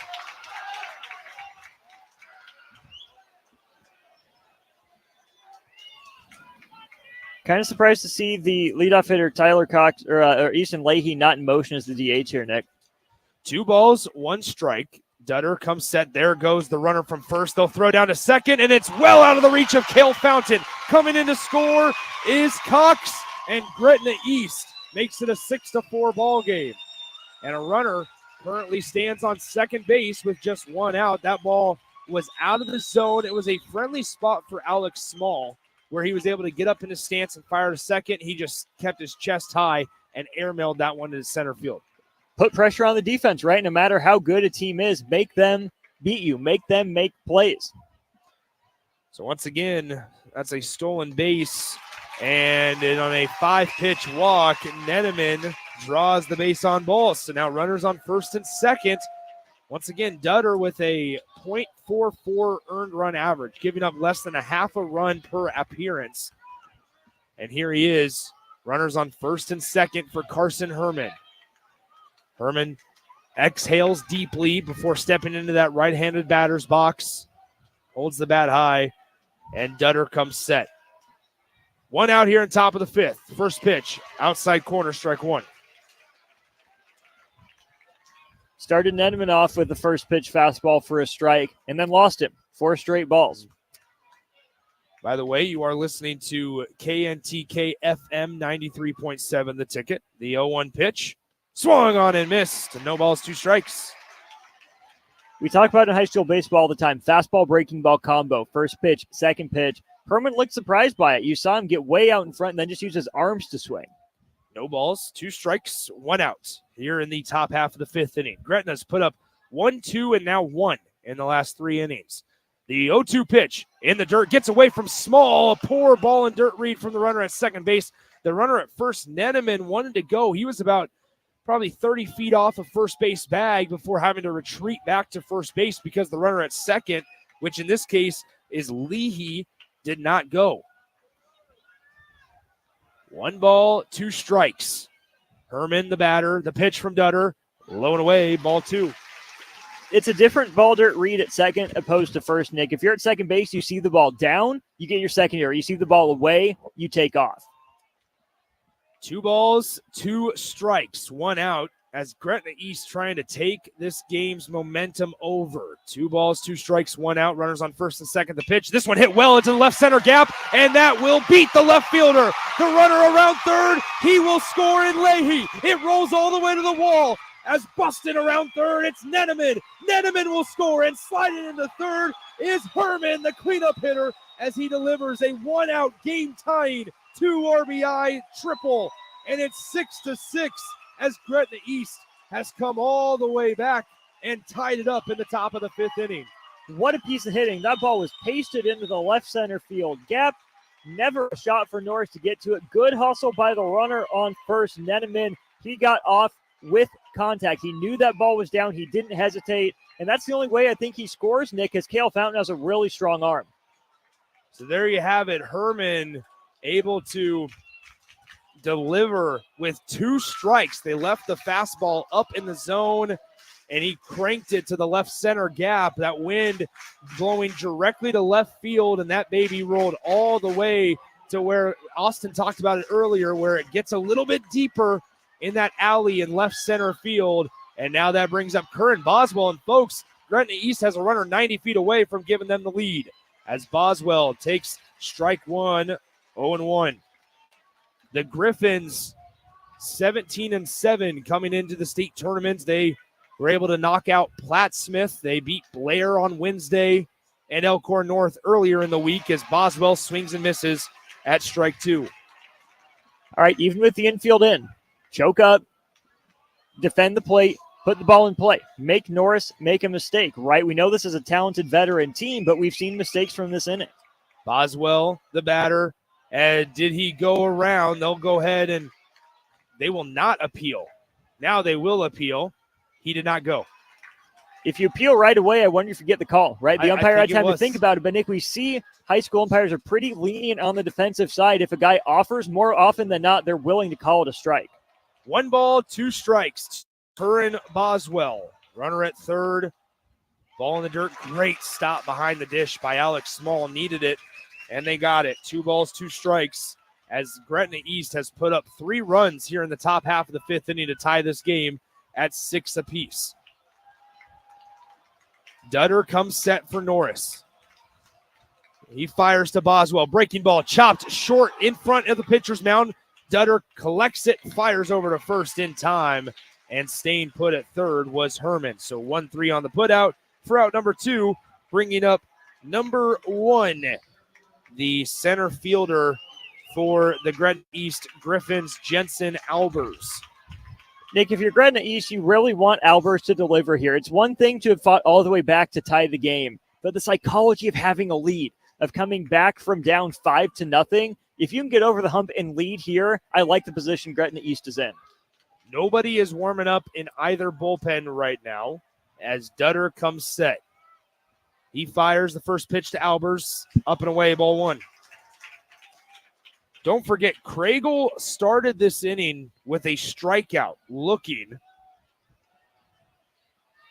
And now with 1 out, they were able to get some stuff in motion as Albers checks, but it's a called strike, 1-1.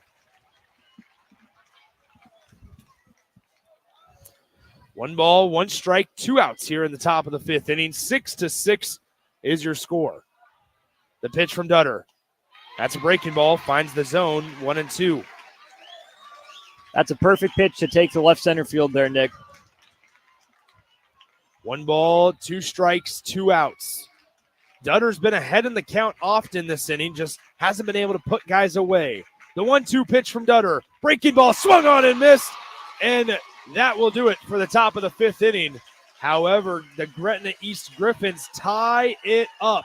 They score 3 in the top of the 5th inning. They get a standing ovation from their fans directly below us here at Warner Park as it is 6-6 going into the bottom of the 5th inning. Due up for the Titans in the home half of the 5th. It will be 5, 6, and 7. White, Hoover, and Hood all due up for Norris here in just a few minutes on 93.7 The Ticket. At Union Bank, people don't have your money. Your money has people. First home people, investment people, people who answer the phone and your chats, dream car people, dream retirement people, driving your dream car in your dream retirement people, small business people, credit card people, and all the other people you need. At Union Bank, our people help you do more than you dreamed possible. So stop in and say hello. We can't wait to see you. Union Bank and Trust. Member FDIC. MWR is dedicated to building attractive, affordable steel buildings that exceed your expectations. From commercial or residential to agricultural storage, steel buildings are cost-effective, attractive, and versatile. Plus, they're a lasting investment and an ideal choice. MWR uses Sentinel Building Systems out of Albion and can service you all over the state and region. If you have interest in a steel building, post frame building, or fencing, give MWR a call today at 402-980-5273 or go to mwrbuildingandfence.com. Trevor Cox is back out on the bump for the Gretna East Griffins. And so, once again, Gretna East able to score 3 runs in the top of the 5th inning, and we are all knotted up at 6 apiece. Due up for Norris here in the bottom of the 5th inning will be Logan White, Brody Hoover, and John Hood. And so here we go as it's 6-6. 1 error in that last inning on the Norris Titans. And here we go. Let's think through the psychology of the game here, Nick, right? If you're Gretna East, momentum is in your favor. You've scored in 3 consecutive innings. Cox has definitely settled down. If you're Norris, you put up 5 in the first, but you've left some runners on base. You've left some runs on the table. How will they be able to respond? Are they able to restart the offense, or are they going to look back and rue the missed opportunities? Big opportunity here for Cox as well to just be able to put up a 0 and being able to, as you and your team have scored 1, 2, and 3 runs in consecutive innings. It's that ability to then go out, hang a 0 on an opponent, let your guys go back in, swing the sticks, and see if you can take the lead. Quickly a 2-0 count here, though, to Logan White. 2 balls, no strikes, as Trevor Cox comes out of the windup. Here he goes as that nice 2-0 pitch on the low and away, but just on the corner, strike 1. So 2 balls, 1 strike as we are just around 5:15 p.m. here at Warner Park. The pitch on 2-1. Same exact spot, but different call. 3 balls, 1 strike. Man, Cox taking the walk to collect himself. He knows he threw that ball pinpoint accurate both times. 50-50 calls, turned into a 50-50 call. 3 balls, 1 strike, nobody out. Norris hasn't won a title since 2013. They've been here. They haven't won one. As the 3-1 pitch is in there for strike 2, 3-2. Gretna East trying to win a title in their first time at the tournament. First year as a school. 3 balls, 2 strikes. The pitch to Logan White from Cox is on the corner. Strike 3. And a little bit of emotion comes from Trevor Cox as he walks around and circles the back of the pitcher's mound. And that is out number 1 for Gretna East in the home half of the 5th inning. Perfectly located pitch on the outside corner. We see Cox really trying to pepper that outside corner to righties especially. The first pitch of the at-bat to Brody Hoover is low in the dirt, ball 1.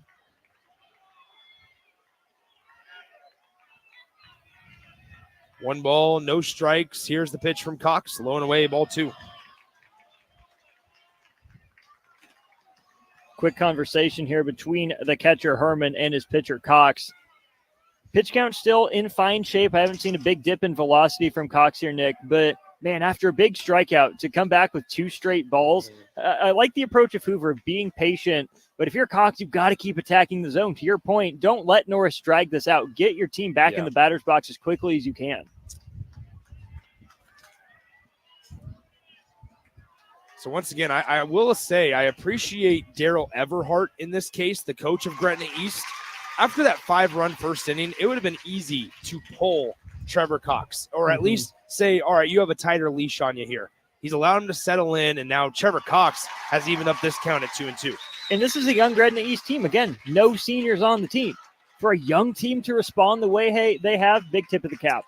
2 balls, 2 strikes. Trevor Cox to Brody Hoover. The pitch. Breaking ball on the corner, strike 3. And Trevor Cox starts the bottom of the 5th with back-to-back backwards Ks. Just uncompetitive at bats here from Norris, right, Nick? They're not looking to foul a lot off. Right. We're used to seeing Norris be over-aggressive. And now here they are. That feels like they don't want to take the bat off their shoulder. Almost passive. So now that brings up John Hood. The first pitch is a breaking ball in there. Strike 1. No one stepping out to call time. No one readjusting their batting gloves. They're just walking into the box and standing there right now. No balls, 1 strike. Swung on and missed. 0-2. And here we go. No balls, 2 strikes, 2 outs, 2 strikeouts here in the home half of the 5th for Trevor Cox on the bump for Gretna East. He fires away on the 0-2 pitch. Up and away, ball 1.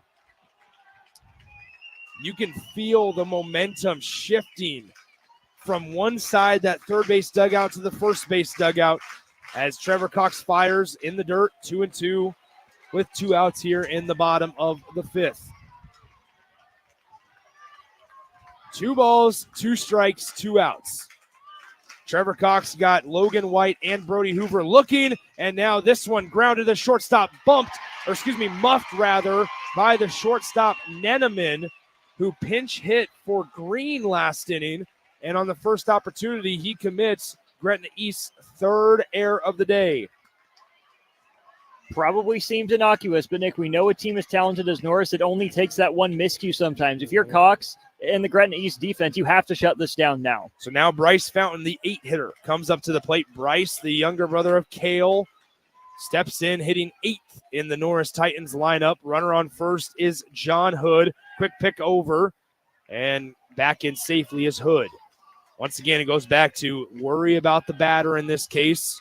You don't want to surrender the 90 feet, but an out at the plate is much more important than potentially throwing it into foul territory on a pickoff attempt. So now, no balls, 1 strike after that first pitch is fouled back.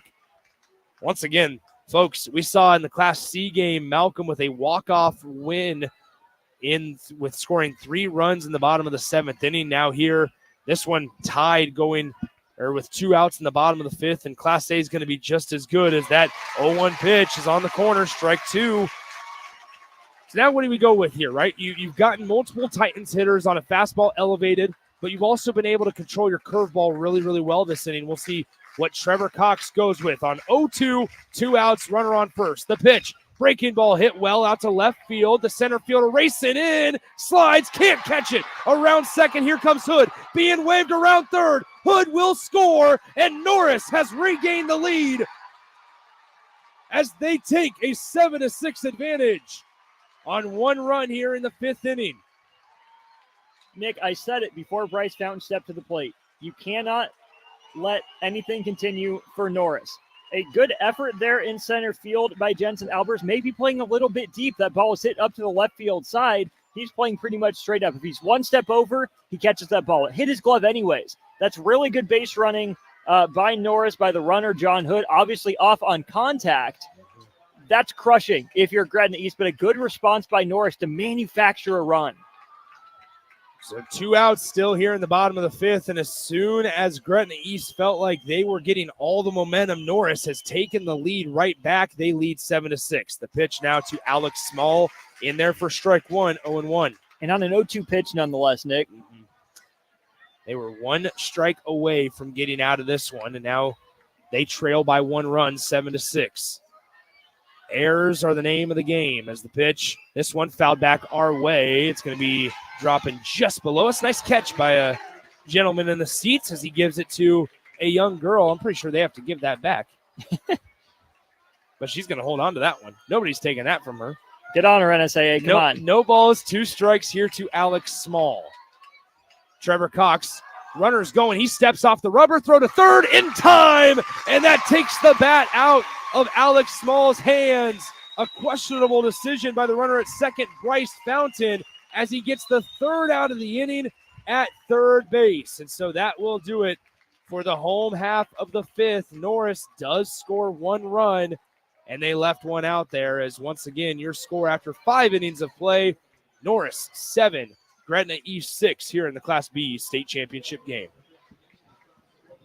Here you go. Coffee's on me and my new BFF. I thought I was your best friend forever. BFF like best financial friend at Members Own Credit Union. Right now, they're offering $100 when you consolidate or transfer a loan or an existing credit card balance and meet requirements. Plus, you get great rates and free advice from a financial partner that will put you first. That sounds like a match made in heaven. Members Own Credit Union is the type of bestie you can count on. Get started today at memberzonecu.org/BFF. Limitations may apply. Equal housing opportunity. This is your captain. We are going to be experiencing some slight turbulence. Please fasten your... Oh, hold on. Just got a video of my cat. Imagine the pilot of an airplane was as confident as you are texting and driving. Seems kind of crazy when you put it like that. Visit StopTextStopWrecks.org. A message brought to you by the National Highway Traffic Safety Administration, Project Yellow Light, and the Ad Council.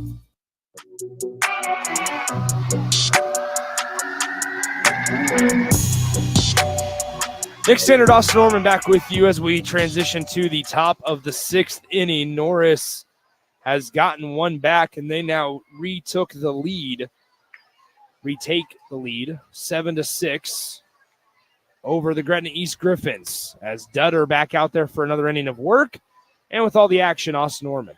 There's a wonderful wonderful phrase in baseball. Thank you, Nick. Cute bland. Thrown out on third base like a nincompoop. Pretty much what happened there as the runner, Bryce Fountain, took off, right? We saw Norris really trying to time up Trevor Cox in the early inning. It worked for the top of the lineup. It did not work for the bottom. So Norris runs itself out of the bottom of the 5th. It'll be Erdkamp, Nicholson, and Kragel, 7, 8, 9, due up. Dutter's breaking ball in the dirt. Clean pick by Small for ball 1. And we talked about it during the break, Austin. Norris just seems out of rhythm, right? Uncharacteristic decisions, not necessarily on the base path just with that one, but also a couple of the swings or takes as well. There's a fly ball lifted into left field. Monroe flips his cap off, makes the catch in the gap for out number 1. Nick, we've seen it this week, too, where there have been a few upsets here and there, but even the top seeds that have advanced haven't always been on their A games. Yeah, you're absolutely right? But there's a chance that Norris gets away with it, and the first number that I instantly look up to when I think about it is that errors. 4-1, Griffins, 4 errors committed today. That's just too many if you're trying to capture a state championship. Not counting them out because they showed last inning that they can hit Dutter and attack Norris, but it's an uphill climb right now. Colton Nicholson in the box. He's a righty against the righty. Dutter watches a breaking ball in the lefty batter's box. Skip past Small, 1-0. 5 runs in the first for Norris, 7 total on 8 hits and 1 error. 6 runs all in the last 3 innings for Gretna East on 6 hits. Now Nicholson evens up the count by swinging through a fastball. It's 1-1. 5 outs left for Gretna East to get 1 run. There's a ball on the ground to third. On it is Crew Moeller. He fires across the diamond to Bryce Fountain for the second out of the top of the 6th inning. What's your best kind of offense? A good defense, right? And now here is what Norris is doing, right? They've done 2 things now that, Gretna East couldn't do last inning.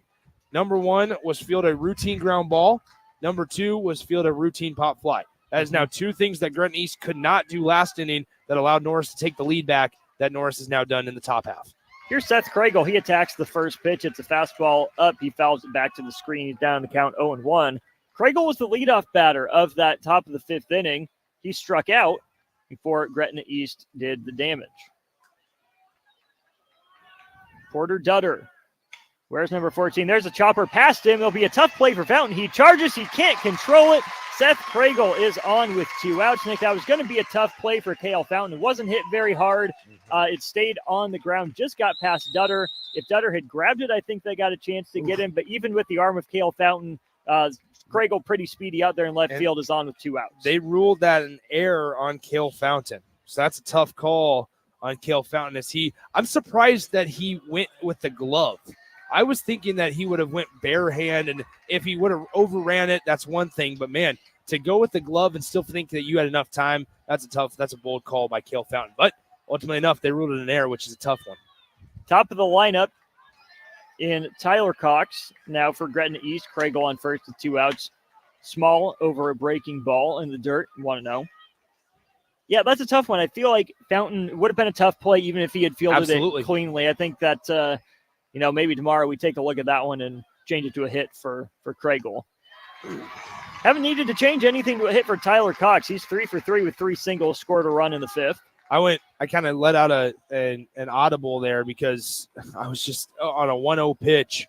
Dutter trying to get out of the inning. Fastball's coming. Just lets that one go by. That's frustrating. There's a breaking ball over the outside corner. So just like that, Nick, you go from up in the count 1-0 with a hittable pitch coming your way to down 1-2. Yeah, because now Dutter's whole entire arsenal is open. He's just shown you back-to-back pitches. He's been able to locate both of them, both a fastball and an off-speed.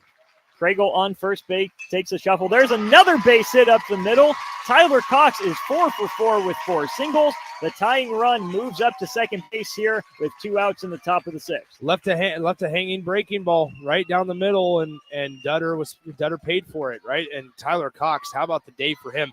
4 for 4, like you mentioned, 4 singles. Now, this is the key, though. He's been on base 4 times, just scored once, right? That's something on Gretna East. Got to get him around at some point if you're going to have some base runners. Now up with 2 outs, Easton Leahy, 3 plate appearances, no official at bats. A sacrifice bunt in the first, a sacrifice fly in the 3rd, and then a walk and a run in the 5th. He went around on that one, breaking ball in the dirt. Didn't mean to, but very clearly went around. Austin, you can just feel the intensity here, right? At Warner Park as we get ready for Class A. With every single pitch, the intensity is magnified because there's a state championship on the line. Dutter feels it. Obviously, Leahy feels it at the plate. Here's Dutter. He delivers, breaking ball up and out, ball 1. You're right, Nick. We couldn't have scripted a better game to this point. No, you have 35 or so 100 fans in here. There's people standing on the concourse getting ready for Class A action later, and it's just a good Class B game. Here's Dutter, count even, 1 ball, 1 strike. Leahy watches that breaking ball slightly up and in, 2-1. We see it right in front of us, Nick, down the third baseline. Lincoln East sitting in the sun. It's maybe cooled down a little bit, but still sitting in the sun. Millard West, haven't seen them in a minute. My guess is they're somewhere down this right field line. 2-1 from Dutter. He's set number high. Breaking ball in the dirt, covered up by Small. Now 3-1 to the 2-hitter, Easton Leahy. Austin, let's think about how this one started, right? This inning started with a first pitch fly out. Then it started with a 3-pitch ground out. So in the first 4 pitches, you had 2 outs. It looked like, okay, Gretna East going to have to do their work in the 7th inning. Here they are, 1 pitch away from walking the bases loaded. Fastball hit down the left field line and fair. Rounding third is Craigle. He will score without a throw. Moving to third is Tyler Cox. Coasting into second base with a double, Easton Leahy. This game is knotted up at 7 apiece. Gretna East has the game-leading run 90 feet away with 2 outs in the top of the 6th inning. Great piece of hitting by Easton Leahy. Turned on that fastball on the inside part of the plate and just snuck it fair past the third base bag, Nick. Well, there you have it, right? But that also speaks to the pitches, right? What did you go with on 0-1, on 0-0, right? You had a 3-1 count. What did you expect to have happen on a hitter's count? Hunting fastball, great job by Easton Leahy, not being willing just to have a base on balls and being okay with that. But instead, how about that? Delivering for your team in their first state championship appearance, an RBI single, a game-tying RBI single RBI double rather, down the left field line. And now 2 runners in scoring position with 2 outs. All right, let's go to break. We do have a pitching change. We will tell you what's going on with the Norris Titans. 7-7 as Easton Leahy has an RBI double to tie the game. Back in 60 seconds on 93.7 The Ticket. Get it, slip it, cuff it, check it. Talk to doctor now and share it. I get it, slip it, cuff it, check it twice a day. I get it, slip it, cuff it, check it in the morning and before dinner. I get it, slip it, cuff it, check it, and share it with my doctor. Nearly 1 in 2 U.S. adults have high blood pressure. That's why it's important to self-monitor your blood pressure in 4 easy-to-remember steps. It starts with a monitor. Now that I know my blood pressure numbers, I talked with my doctor. We're getting those numbers down. Get it, slip it, cuff it, check it. Talk to doctor now and share it. Be next to talk to your doctor about your blood pressure numbers.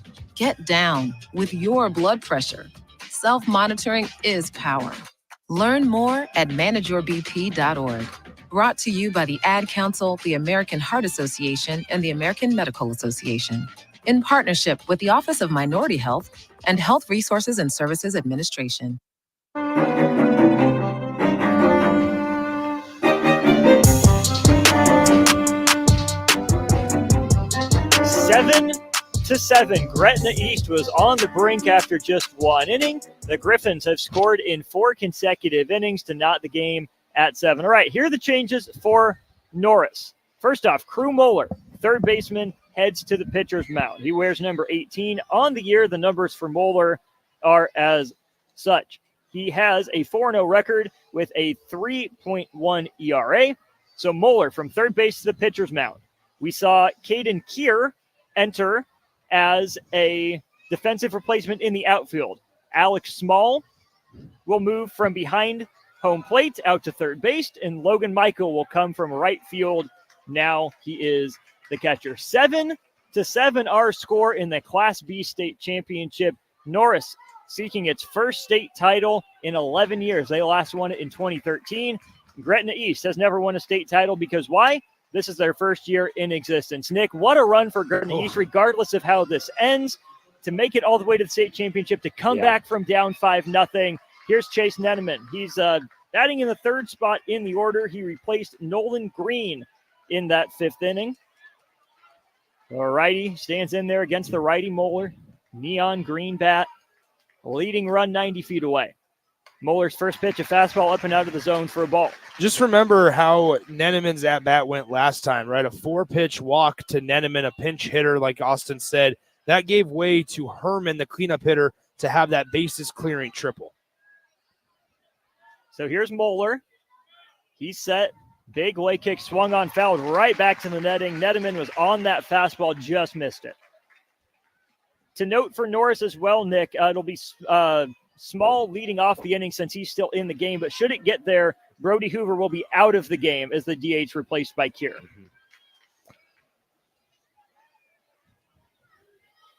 So here's Crew Moeller. He toes the rubber, fires a breaking ball. Good block behind the dish by Logan Michael. Just moved there from right field. That was a tester, Nick. Michael hasn't been behind the dish much this weekend. Good job of getting to both knees, put that glove, covering the 5-hole. Well, and with a runner on second, you got to make sure you and your pitcher are on the same page here. Moeller's 2-1 delivery to Neneman. Fastball just up. 3 balls and 1 strike. You can't say enough right now about Chase Nedeman. He's come in, he's seen now 8 total pitches, or rather, 8 total pitches, and he's laid off some really, really tough pitches from the pitching staff. He worked a walk in the 5th. He pops this 3-1 offering off to the right side. Bryce Fountain underneath it. Chase Nedeman fouls out to end the top of the 6th inning, but not before the Griffins knot the game at 7. We go to the bottom of the 6th, knotted at 7. Back in 60 seconds to the Class B State Tournament Championship on 93.7 The Ticket. At Union Bank, people don't have your money. Your money has people. First home people, investment people, people who answer the phone and your chats, dream car people, dream retirement people, driving your dream car in your dream retirement people, small business people, credit card people, and all the other people you need. At Union Bank, our people help you do more than you dreamed possible. So stop in and say hello. We can't wait to see you. Union Bank and Trust. Member FDIC.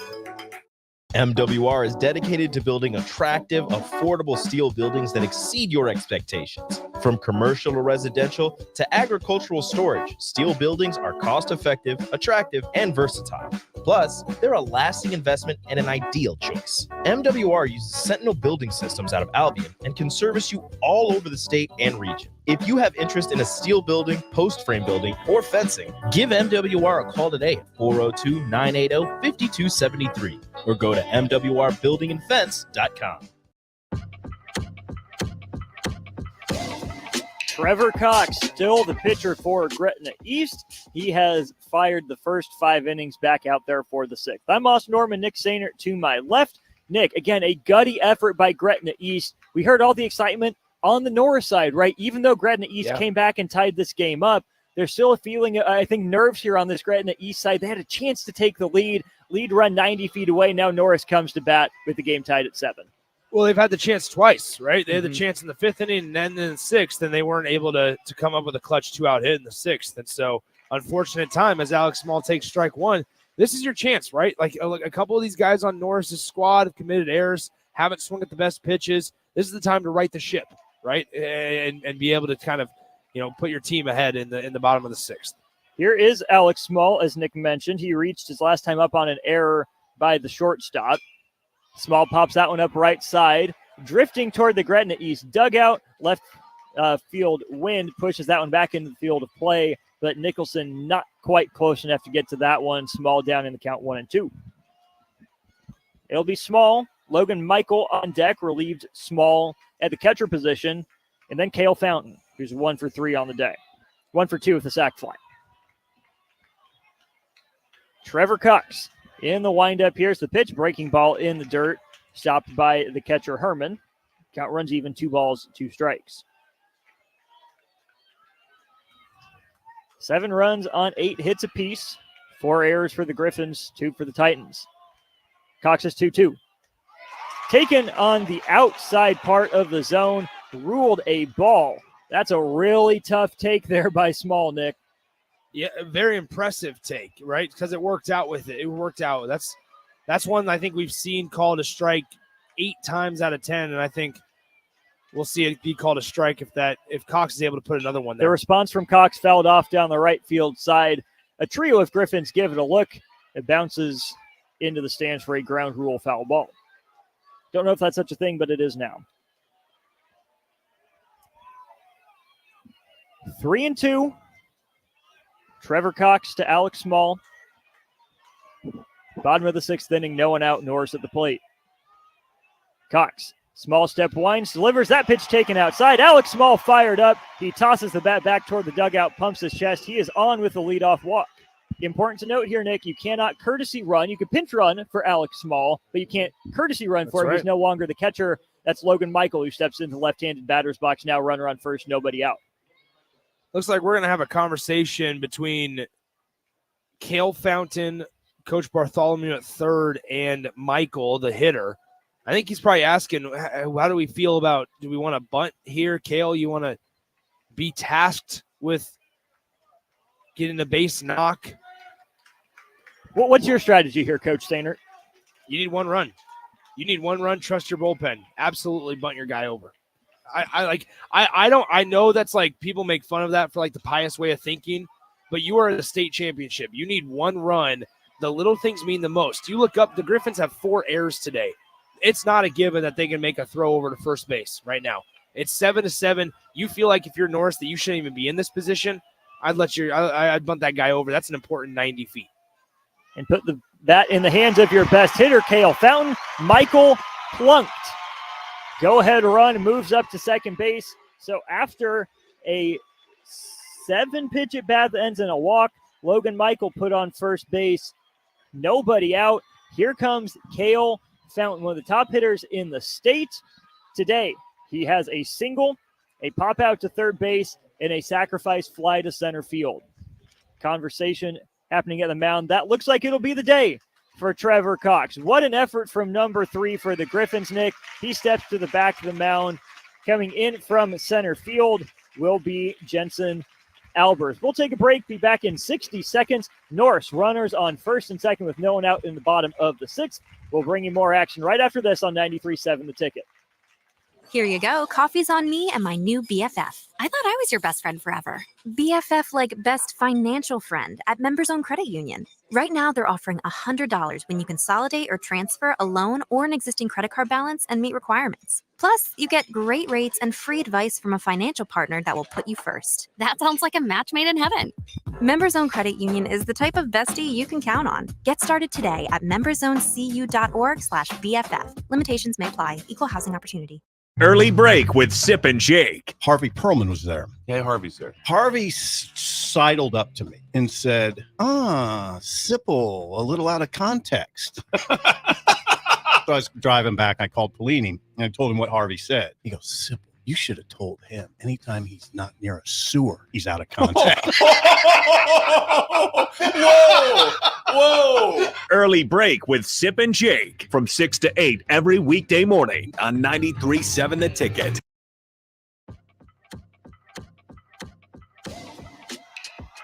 Here's the scene at Warner Park. It's the Class B state championship game.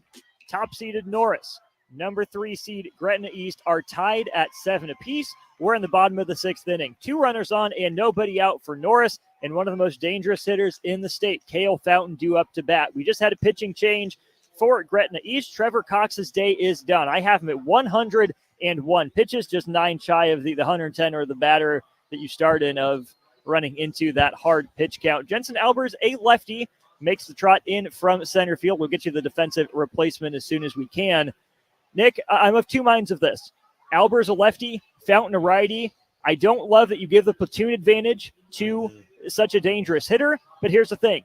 Albers has been electric. If it wasn't going to be him, it might have been the designated hitter today, Leahy. They have identical 1.75 ERAs, but here's the thing.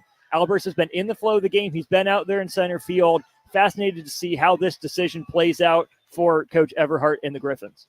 Yeah, I mean, you're absolutely right. And now it's like this is a big stage now for Albers. This is a huge stage for Albers. You come in, and you're not just facing another guy that's in the state championship. You're facing a future LSU baseball player, and that means something, right? These guys are aware of that. These guys know that Albers can't let this moment be too big for him. He's just got to go in there, throw strikes, and let his defense get some outs. I think back to Elkhorn South's game, Nick. Michael Mechna, when he came to the plate, a chance to do damage. He did put his team ahead. He's going to Oregon. Here's Cale Fountain. As Nick mentioned, the LSU commit. Fountain was ready for that first pitch fastball, but he swung through it. Albers jumps ahead 0-1. Nobody out. Runners on first and second. Alex Small, the lead runner. Logan Michael, the trail. That ball blasted into the left center field gap. Ranging over is the new center fielder. No tag from the runners. So good job by Jensen Albers, Nick. Got Cale Fountain out ahead of that ball just a little bit. Got him to hit it off the end of the bat. And now, just as important, forces at all 3 bases. Double play is in order as Jordan Monroe steps to the plate. Well, you kind of proved to yourself, right? Okay, this moment, I'm built for this, right? You came in against probably the second best hitter in the state, one of the best baseball players overall in the entire state of Nebraska, and you said, all right, I'm going to get a routine pop fly out to center field. Worry about ground balls, right? Figure out something low in the zone, allow Jordan Monroe to maybe roll over and get out of this inning with some good momentum. Corner infielders in. Middle infielders back, breaking ball, lefty to lefty, taken low for a ball. Monroe on the day is 1 of 3. He singled and scored in the first. He's flown out to left and struck out since. Albers, couple looks back to second base, fires in a fastball across the outside part for strike 1. Game to follow should be just as good. Lincoln East and Millard West. They got at least 1 inning to go, if not an inning and a half here at Warner in the Class B state championship game. Albers set up by his left ear. Lefty's fastball swung on by the lefty. Monroe lifted out of play into the seats down the third base side. 1 ball, 2 strikes. Nick, you and I were worried the game is going to get out of hand for Gretna East. We can't stress enough the resolve of this Griffins team. Yeah, very impressive. Impressive. And it starts on the mound, right, with Trevor Cox. Really gutty performance. It's not going to look pretty on the scoreline, but, man, he was a warrior out there. Here's Albers breaking ball, lifted to center field.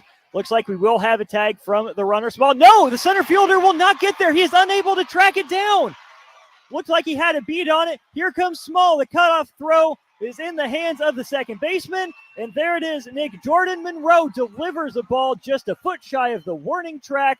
The go-ahead run scores in Alex Small. What an at-bat there from Jordan Monroe. Well, and that's a new center fielder that's freshly entered the game, right? Because you could see it in the angle that he took.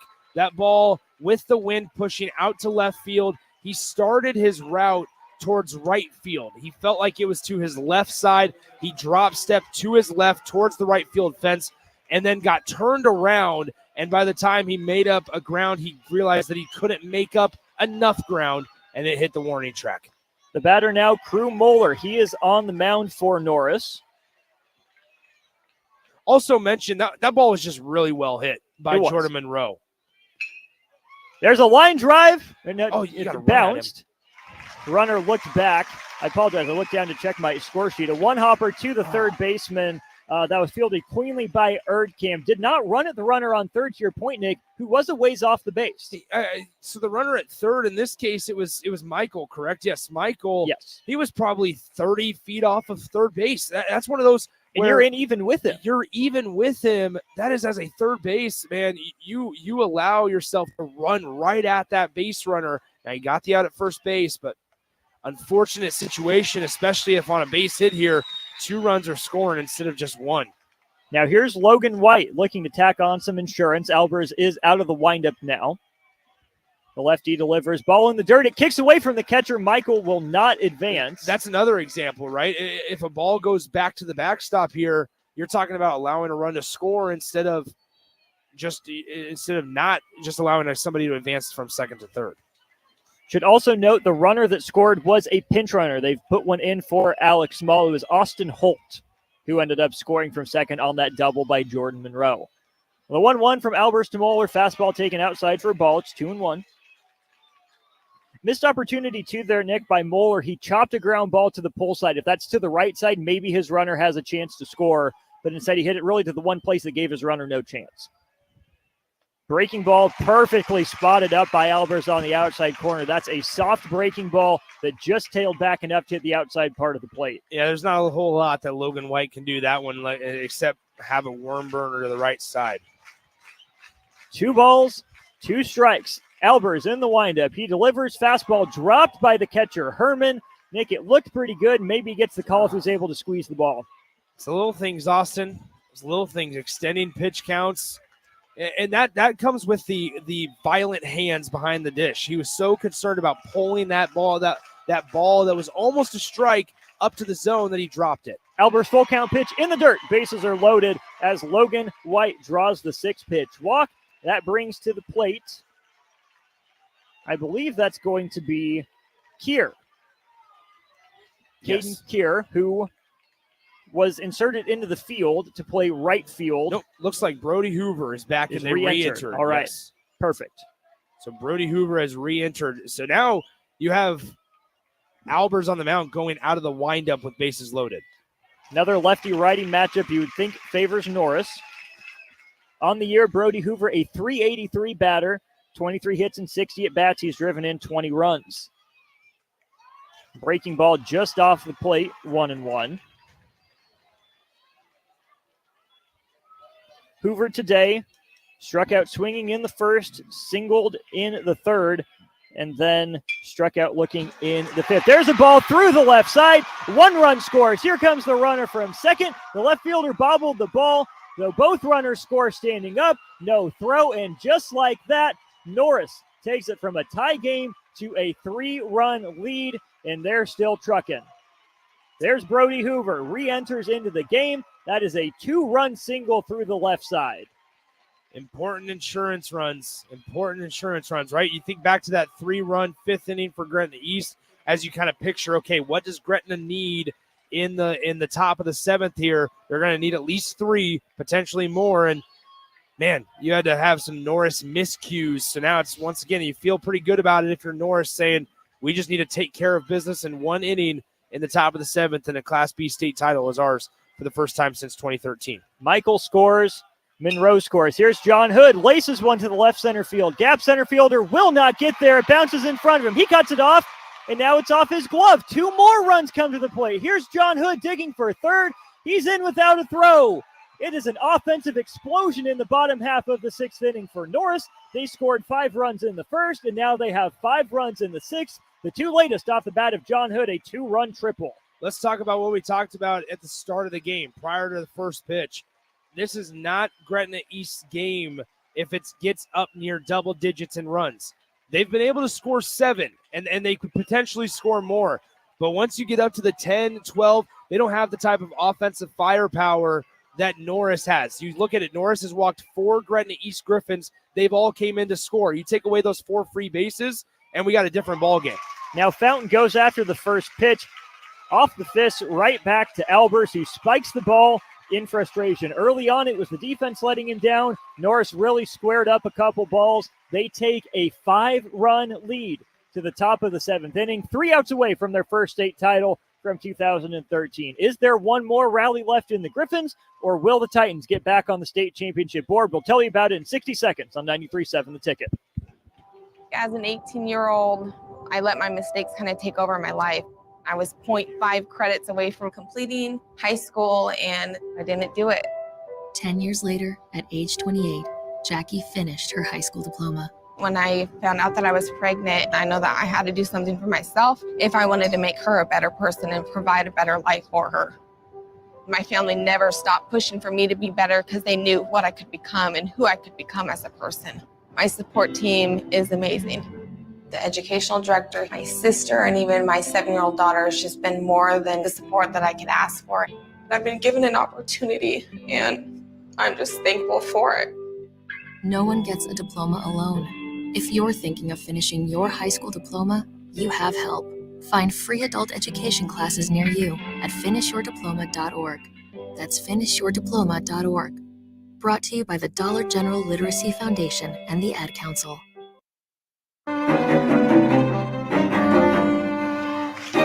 Norris explodes for 5 runs in the bottom of the 6th inning. The game was tied at 7 through 5.5.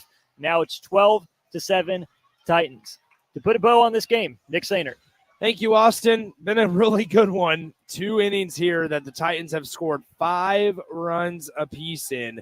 They did it in the bottom half of the first, and they've done it now in the bottom half of the 6th. They've added 1 in the 4th and 1 in the 5th as well to tally those 12 runs on the scoreboard on 11 hits as well. For the Griffins, they scored 1 in the 3rd, 2 in the 4th, 3 in the 5th, and 1 in the 6th.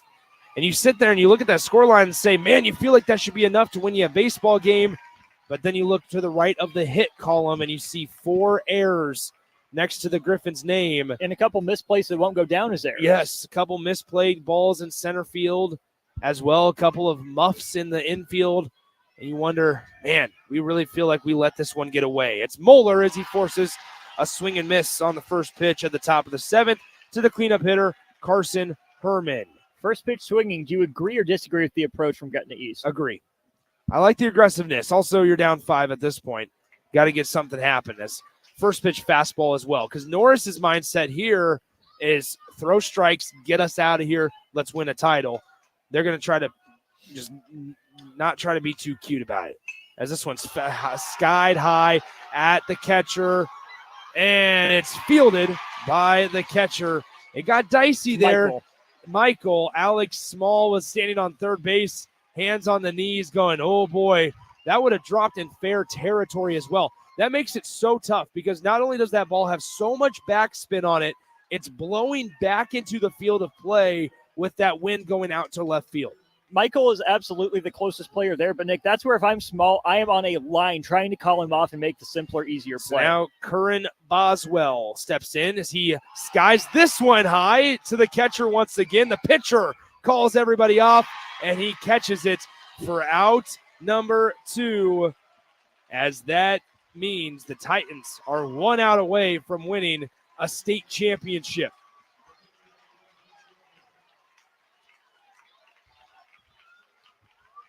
So now that brings up Jensen Albers. Albers moved to pitch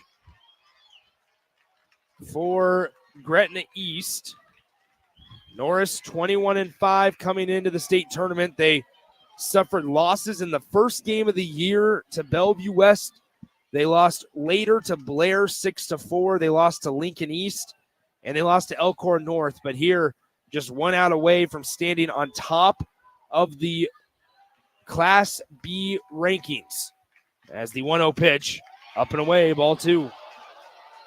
Really good crowd, exceptional crowd here, as the entire bleacher area that fans are sitting in has been covered by shade.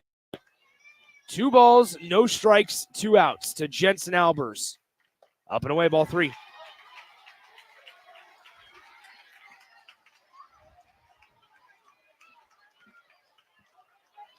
Three balls, no strikes. Alex Small at third, Cale Fountain at short, Moeller on the bump. He throws in ball 4. So Albers takes first base, and that brings up the 7-hitter in the lineup, the starting third baseman for the Gretna East Griffins, Urkamp. Urkamp, the right-handed hitter, facing the righty arm of Crew Moeller, as he comes set at the belt. The first pitch, the at-bat to Urkamp. In there, strike 1. No balls, 1 strike here to Tanner Urkamp. On deck, it's Nicholson if we get there. No balls, 1 strike, 2 outs. Top of the 7th inning, 12-7. Norris with a 5-run lead after they put up 5 runs in the bottom of the 6th. Crew Moeller lifts the leg, fires, line right side, base hit into right field, and that will move Albers up to second base as Erdkamp keeps it alive on a nice hit down the right field line. And now runners at first and second for the first baseman for Gretna East, number 16. That is Colton Nicholson. Runners on first and second. Crew Moeller trying to slam the door shut. He comes set. Lifts the leg and throws home. Upstairs, ball 1. Gretna East just hanging around. Now Michael will go talk to Moeller on the bump. He's saying, my man, close this thing out. No reason to make it any more nerve-wracking than it needs to be. Here we go.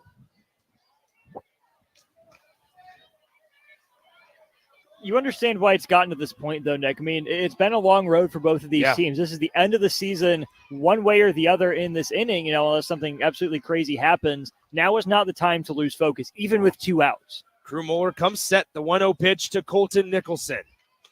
In there, strike 1. So once again, your field for the Norris Titans behind the plate, it's Michael. Third base, it's Alex Small, Cale Fountain at short, Logan White at second, and Bryce Fountain at first as Crew Moeller comes set at the belt.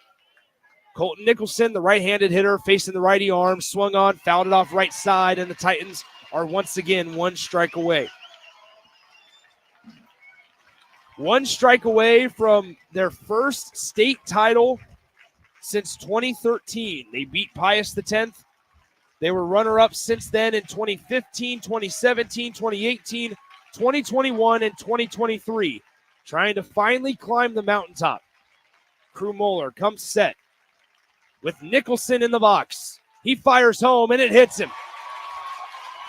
So now Moeller has loaded the bases after a hit by pitch. Nicholson took it off the elbow. Albers advances to third, Erdkamp at second, and Nicholson at first. Maybe a little too amped up, put everything he had into that pitch, forgot his mechanics. It ran inside on him. And again, right now, seems innocuous. You had a place to put him with runners on first and second, so it doesn't walk a run in. The odds of a guy like Seth Kragel, hitting a ball 350 feet are low. But at the same time, Nick, the door is still cracked open. We've seen enough baseball in our lives, but especially this week, to know that the sooner you can, stomp down and snuff out the flame, the better. The pinch runner there looks like it'll be number 8 for Gretna East. Let's pause 10 seconds for station identification on 93.7 The Ticket. This is Lincoln's home for sports talk on the FM dial. Also online at theticketfm.com. On the internet. KNTK FM Firth, 93.7 The Ticket. 12-7 is your score. Seth Kragel stepping into the box. It's a righty-righty matchup. Out of the windup, here is Moeller. Swung on and missed on an elevated fastball, and Kragel knew it right away, said, I shouldn't have swung at that. Probably a couple of other choice words as he swung and missed on a ball way outside the zone. No balls, 1 strike, 2 outs. Here comes Moeller, delivers home, swung on and missed again. And here we are, 1 strike away from the Norris Titans winning another state title. Standing in the on-deck circle, it's Tyler Cox. He is 4 for 4 today. Don't want to get to him. Crew Moeller out of the windup. The catcher, Michael, lines up outside. The pitch swung on and missed, and the Norris Titans are your 2024 Class B state champions. On a strikeout to end the game, the Norris Titans defeat the Gretna East Griffins 12-7. And for just the second time in school history, Norris is atop the mountain, and they are state champions once again for the first time since 2013. Gretna East, without a single senior on their roster, they are runner-up in Class B for the first time in their first season. They make it to Warner. They knock out 3 schools, and Gretna East comes up just a little bit short as Norris puts up 5 runs in the bottom of the first, 1 run in the bottom of the fourth, 1 in the bottom of the fifth, and 5 in the bottom of the 6th to win it 12-7. Your final score line, the Gretna East Griffins, 7 runs, 9 hits, 4 errors committed by the Griffins defense today. For the Titans, 12 runs on 11 hits and 2 errors committed by Norris in the field. Once again, Norris, your 2024 Class B state champions. They've gotten so close year after year after year, and finally, for the first time in 11 years, they are Class B champions. And it wasn't easy. They made it look easy. They came in as the 1 seed, a fantastic regular season, tested a little bit here and there, but then I think they faced their biggest test here in the championship game, Nick. For a team with the top-level talent that Norris has, you see them put up 12 runs, you probably think this game is over in 5 innings, right? But that's where we saw them be able to regain that mojo they had in the first inning, and it started, really, Nick, with the bottom of the lineup, right? Alex Small in the 9-hole, took that walk, came around to score. It flips over to the top, Michael hit by pitch. Then the best hitter for Norris, Cale Fountain, flies out. Then it's a big double from Jordan Monroe on a bad route, taking advantage of a mistake. And then Gretna East left that door cracked open just enough for Norris. Norris came in the bottom of the 6th and completely kicked it down. A 5 spot in the 6th inning. They stuck with it. It was rocky at times, but congratulations to Norris on their 2nd state tournament championship. So now that sets the stage. 2 incredible games. That sets the stage for our Class A state championship. It's a rematch of last year's title game where Lincoln East finally captured that elusive state championship for the first time in school history. Tonight they go for back-to-back Class A state championships. And guess what? They get to attempt it against the same exact team with a lot of the same exact players. The Millard West Wildcats stand in the Spartans' way. That one scheduled for a little after 7 p.m. first pitch. We hope you join us. Once again, your final score in the Class B title game, the Norris Titans, for the first time since 2013. They are Class B state champions with a 12-7 win over the Gretna East Griffins here at Warner Park. For us, Norman, I'm Nick Stainer. Thanks to Ben back in our 93.7 The Ticket studios. That'll do it for us for about an hour until we pick things up in the Class A title game between the Spartans and the Wildcats on 93.7 The Ticket. Spring is here, and it's time to wake up Judson. Judson Irrigation is eager and ready to get your sprinkler system up and running for the season. Judson's technicians